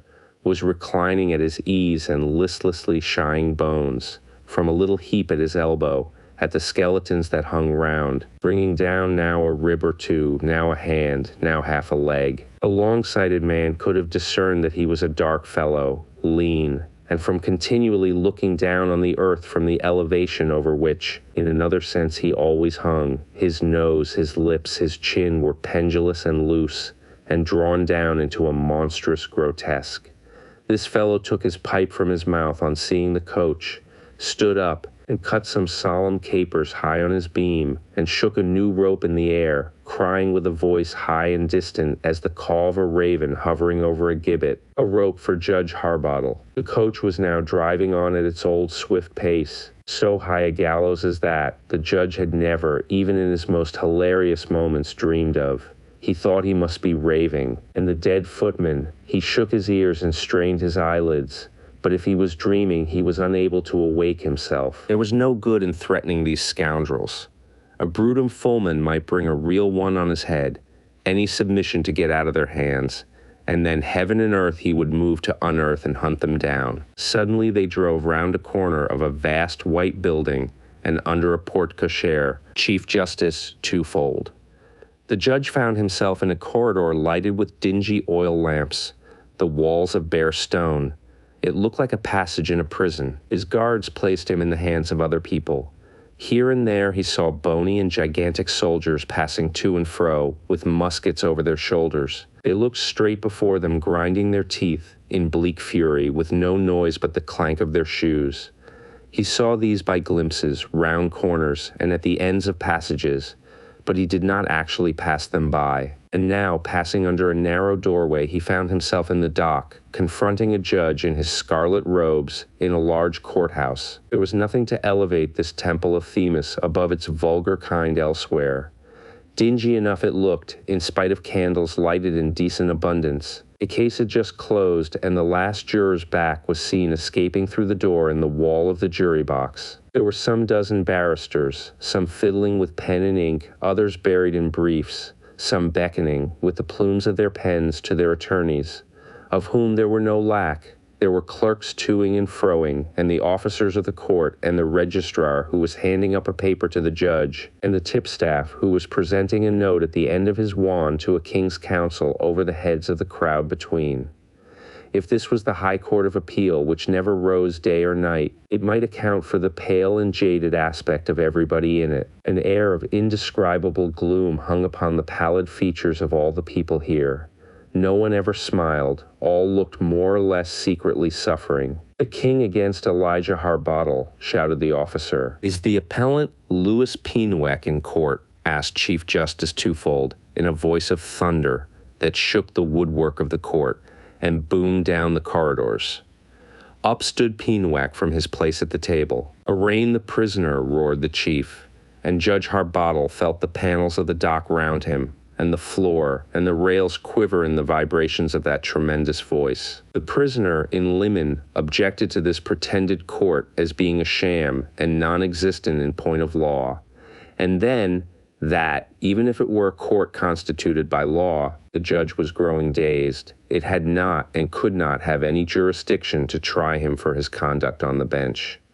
Whereupon the Chief Justice laughed suddenly, and everyone in court, turning round upon the prisoner, laughed also, till the laugh grew and roared all round like a deafening acclamation. He saw nothing but glittering eyes and teeth, a universal stare and grin.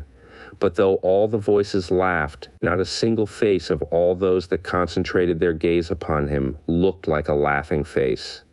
The mirth subsided as suddenly as it began. The indictment was read. Judge Harbottle actually pleaded. He pleaded not guilty. A jury were sworn. The trial proceeded. Judge Harbottle was bewildered. This could not be real. He must be either mad or going mad, he thought. One thing could not fail to strike even him. This Chief Justice TWOFOLD, who was knocking him about at every turn with sneer and jibe, and roaring him down with his tremendous voice, was a dilated effigy of himself. An image of Mr. Justice Harbottle, at least double his size, and with all his fierce coloring and his ferocity of eye and visage enhanced awfully. Nothing the prisoner could argue, cite, or state was permitted to, for a moment, the march of the case towards its catastrophe. The Chief Justice seemed to feel his power over the jury, and to exult and riot in the display of it. He glared at them, he nodded to them. He seemed to have established an understanding with them. The lights were faint in that part of the court. The jurors were mere shadows, sitting in rows.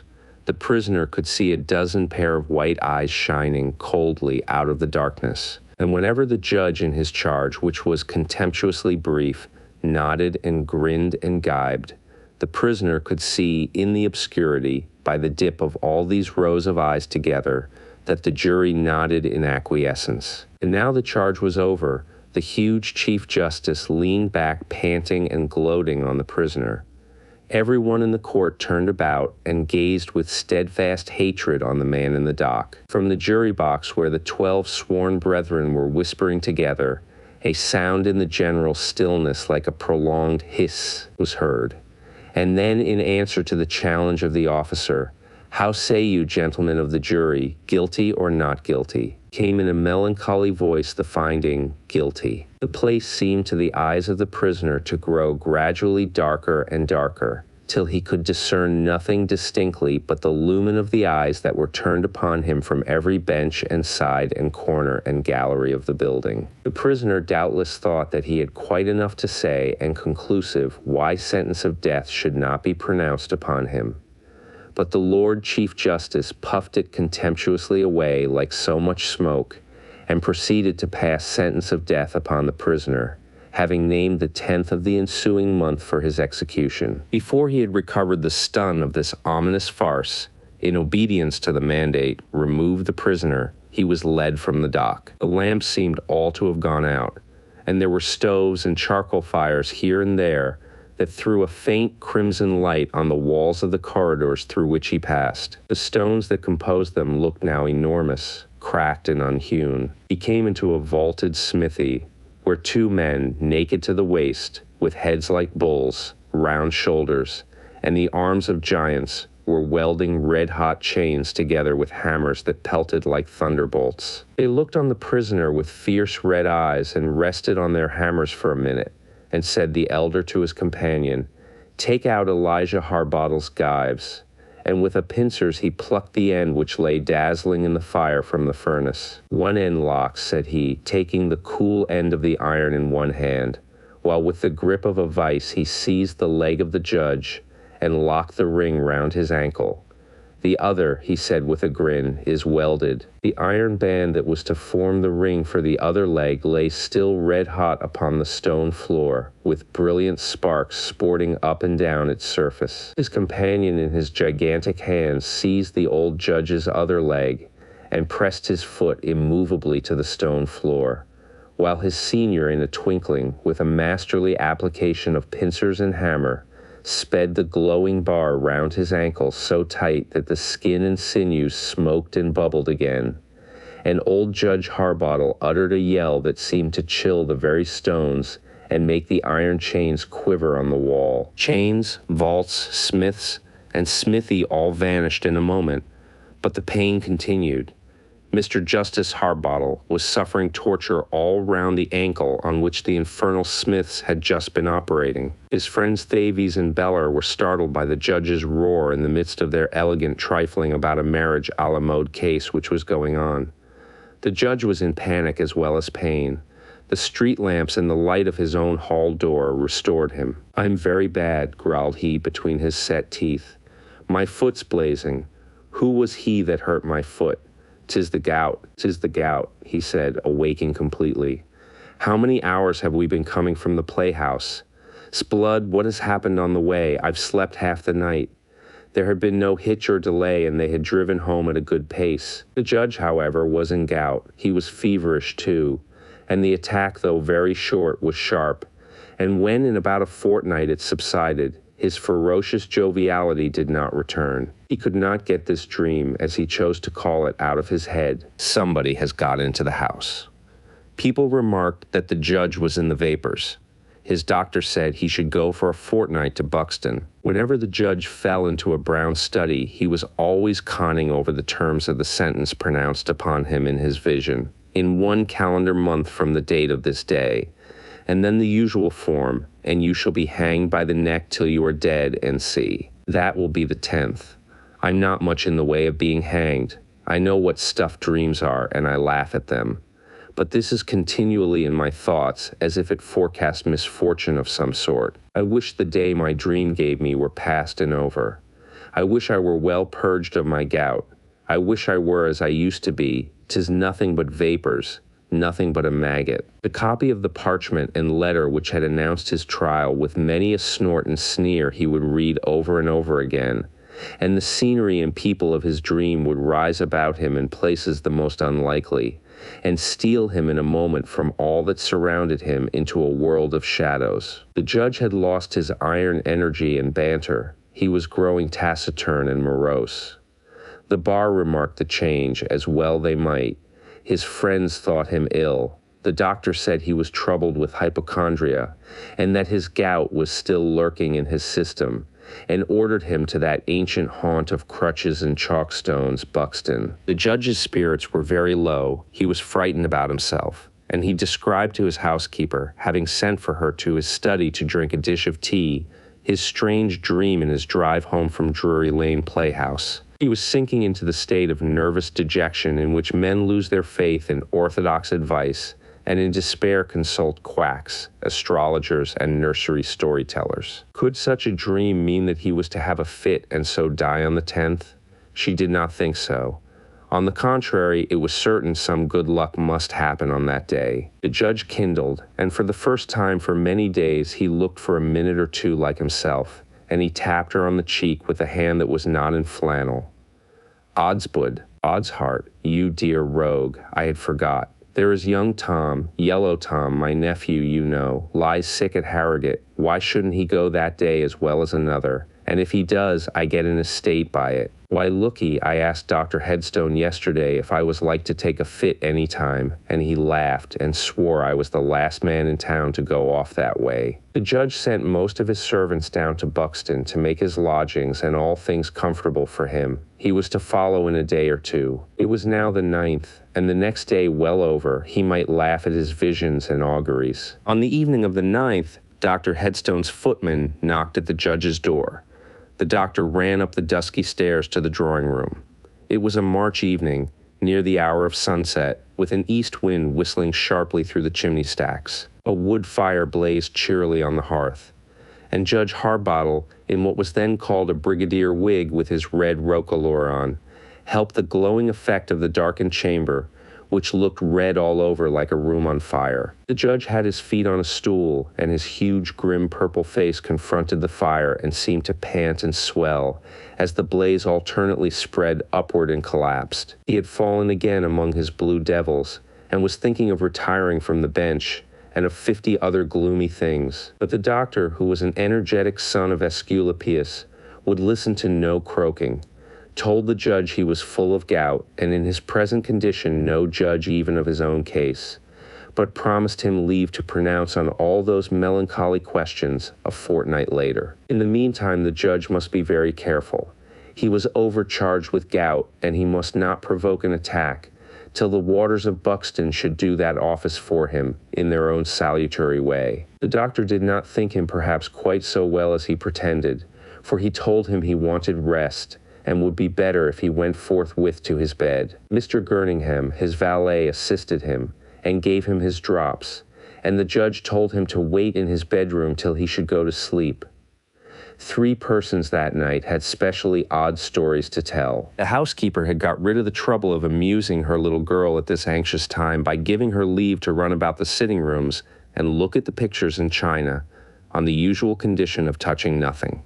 It was not until the last gleam of sunset had for some time faded, and the twilight had so deepened that she could no longer discern the colors on the china figures on the chimney-piece or in the cabinets, that the child returned to the housekeeper's room to find her mother. To her she related, after some prattle about the china and the pictures, and the judge's 2 grand wigs in the dressing-room off the library, an adventure of an extraordinary kind. In the hall was placed, as was customary in those times, the sedan chair which the master of the house occasionally used, covered with stamped leather and studded with gilt nails, and with its red silk blinds down. In this case, the doors of this old-fashioned conveyance were locked, the windows up, and as I said, the blinds down, but not so closely that the curious child could not peep underneath one of them and see into the interior. A parting beam from the setting sun, admitted through the window of a back room, shot obliquely through the open door,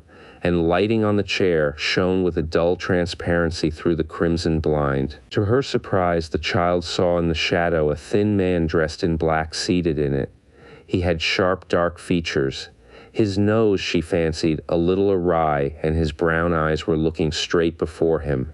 His hand was on his thigh, and he stirred no more than the waxen figure she had seen at Southwark Fair. A child is so often lectured for asking questions, and on the propriety of silence, and the superior wisdom of its elders, that it accepts most things at last in good faith, and the little girl acquiesced respectfully in the occupation of the chair by this mahogany-faced person as being all right and proper. It was not until she asked her mother who this man was, and observed her scared face as she questioned her more minutely upon the appearance of the stranger, that she began to understand that she had seen something unaccountable. Mrs. Carwell took the key of the chair from its nail over the footman's shelf, and led the child by the hand up to the hall, having a lighted candle in her other hand. She stopped at a distance from the chair, and placed the candlestick in the child's hand. "Peep in, Marjorie, again, and try if there's anything there," she whispered. Hold the candle near the blind so as to throw its light through the curtain. The child peeped, this time with a very solemn face, and intimated at once that he was gone. Look again and be sure, urged her mother. The little girl was quite certain, and Mrs. Carwell, with her mob cap of lace and cherry-colored ribbons, and her dark brown hair, not yet powdered, over a very pale face, unlocked the door, looked in, and beheld emptiness. All a mistake, child, you see. There, ma'am, see there, he's gone round the corner, said the child. Where? Said Mrs. Carwell, stepping backward a step. Into that room. Tut, child, 'twas the shadow, cried Mrs. Carwell angrily, because she was frightened. I moved the candle. But she clutched one of the poles of the chair, which leant against the wall in the corner, and pounded the floor furiously with one end of it, being afraid to pass the open door the child had pointed to. The cook and 2 kitchen maids came running upstairs, not knowing what to make of this unwanted alarm. They all searched the room, but it was still and empty, and no sign of anyone's having been there. Some people may suppose that the direction given to her thoughts by this odd little incident will account for a very strange illusion which Mrs. Carwell herself experienced about 2 hours later. The judge leaves his house. Mrs. Flora Carwell was going up the great staircase with a posset for the judge in a china bowl on a little silver tray. Across the top of the well staircase there runs a massive oak rail, and raising her eyes accidentally, she saw an extremely odd-looking stranger, slim and long, leaning carelessly over with a pipe between his finger and thumb. Nose, lips, and chin seemed all to droop downward into extraordinary length as he leant his odd-peering face over the banister. In his other hand he held a coil of rope, one end of which escaped from under his elbow and hung over the rail. Mrs. Carwell, who had no suspicion at the moment that he was not a real person, and fancied that he was someone employed in cording the judge's luggage, called to know what he was doing there. Instead of answering, he turned about and walked across the lobby at about the same leisurely pace at which she was ascending, and entered a room into which she followed him. It was an uncarpeted and unfurnished chamber. An open trunk lay upon the floor empty, and beside it the coil of rope, but except herself there was no one in the room. Mrs. Carwell was very much frightened, and now concluded that the child must have seen the same ghost that had just appeared to her. Perhaps, when she was able to think it over, it was a relief to believe so, for the face, figure, and dress described by the child were awfully like PYNEWECK, and this certainly was not he. Very much scared and very hysterical, Mrs. Carwell ran down to her room, afraid to look over her shoulder, and got some companions about her, and wept, and talked, and drank more than one cordial, and talked and wept again, and so on, until in those early days it was 10 o'clock and time to go to bed. A scullery maid remained up finishing some of her scouring and scalding for some time after the other servants, who, as I said, were few in number that night, had got to their beds. This was a low-browed, broad-faced, intrepid wench with black hair, who did not valley a ghost not a button, and treated the housekeeper's hysterics with measureless scorn. The old house was quiet now. It was near 12 o'clock. No sounds were audible except the muffled wailing of the wintry winds, piping high among the roofs and chimneys, or rumbling at intervals,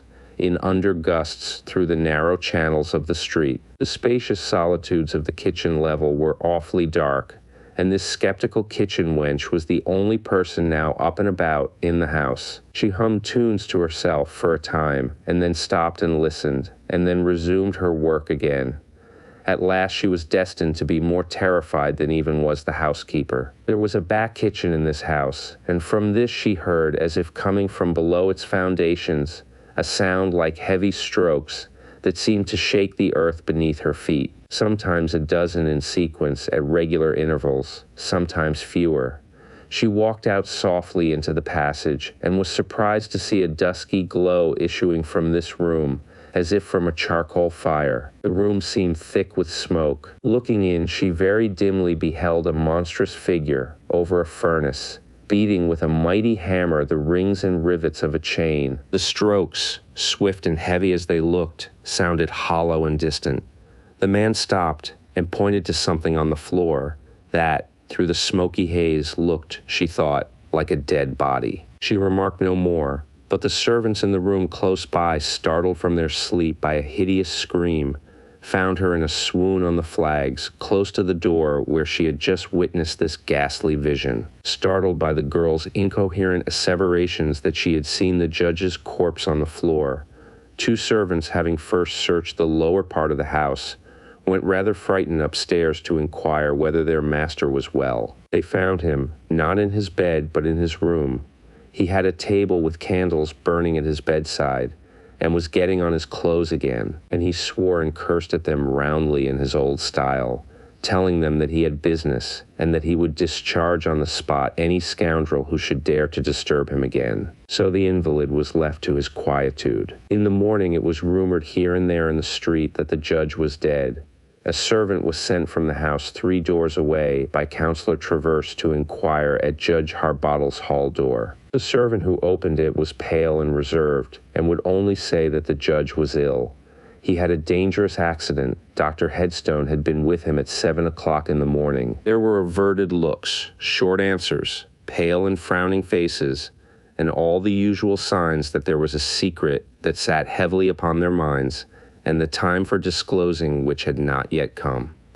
That time would arrive when the coroner had arrived, and the mortal scandal that had befallen the house could be no longer hidden. For that morning Mr. Justice Harbottle had been found hanging by the neck from the banister at the top of the great staircase, and quite dead. There was not the smallest sign of any struggle or resistance.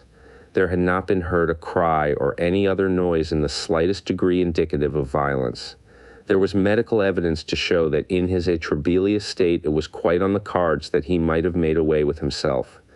The jury found accordingly that it was a case of suicide, but to those who were acquainted with the strange story which Judge Harbottle had related to at least 2 persons, the fact that the catastrophe occurred on the morning of the 10th March seemed a startling coincidence. A few days after, the pomp of a great funeral attended him to the grave, and so, in the language of Scripture, the rich man died and was buried. End of the 1st volume.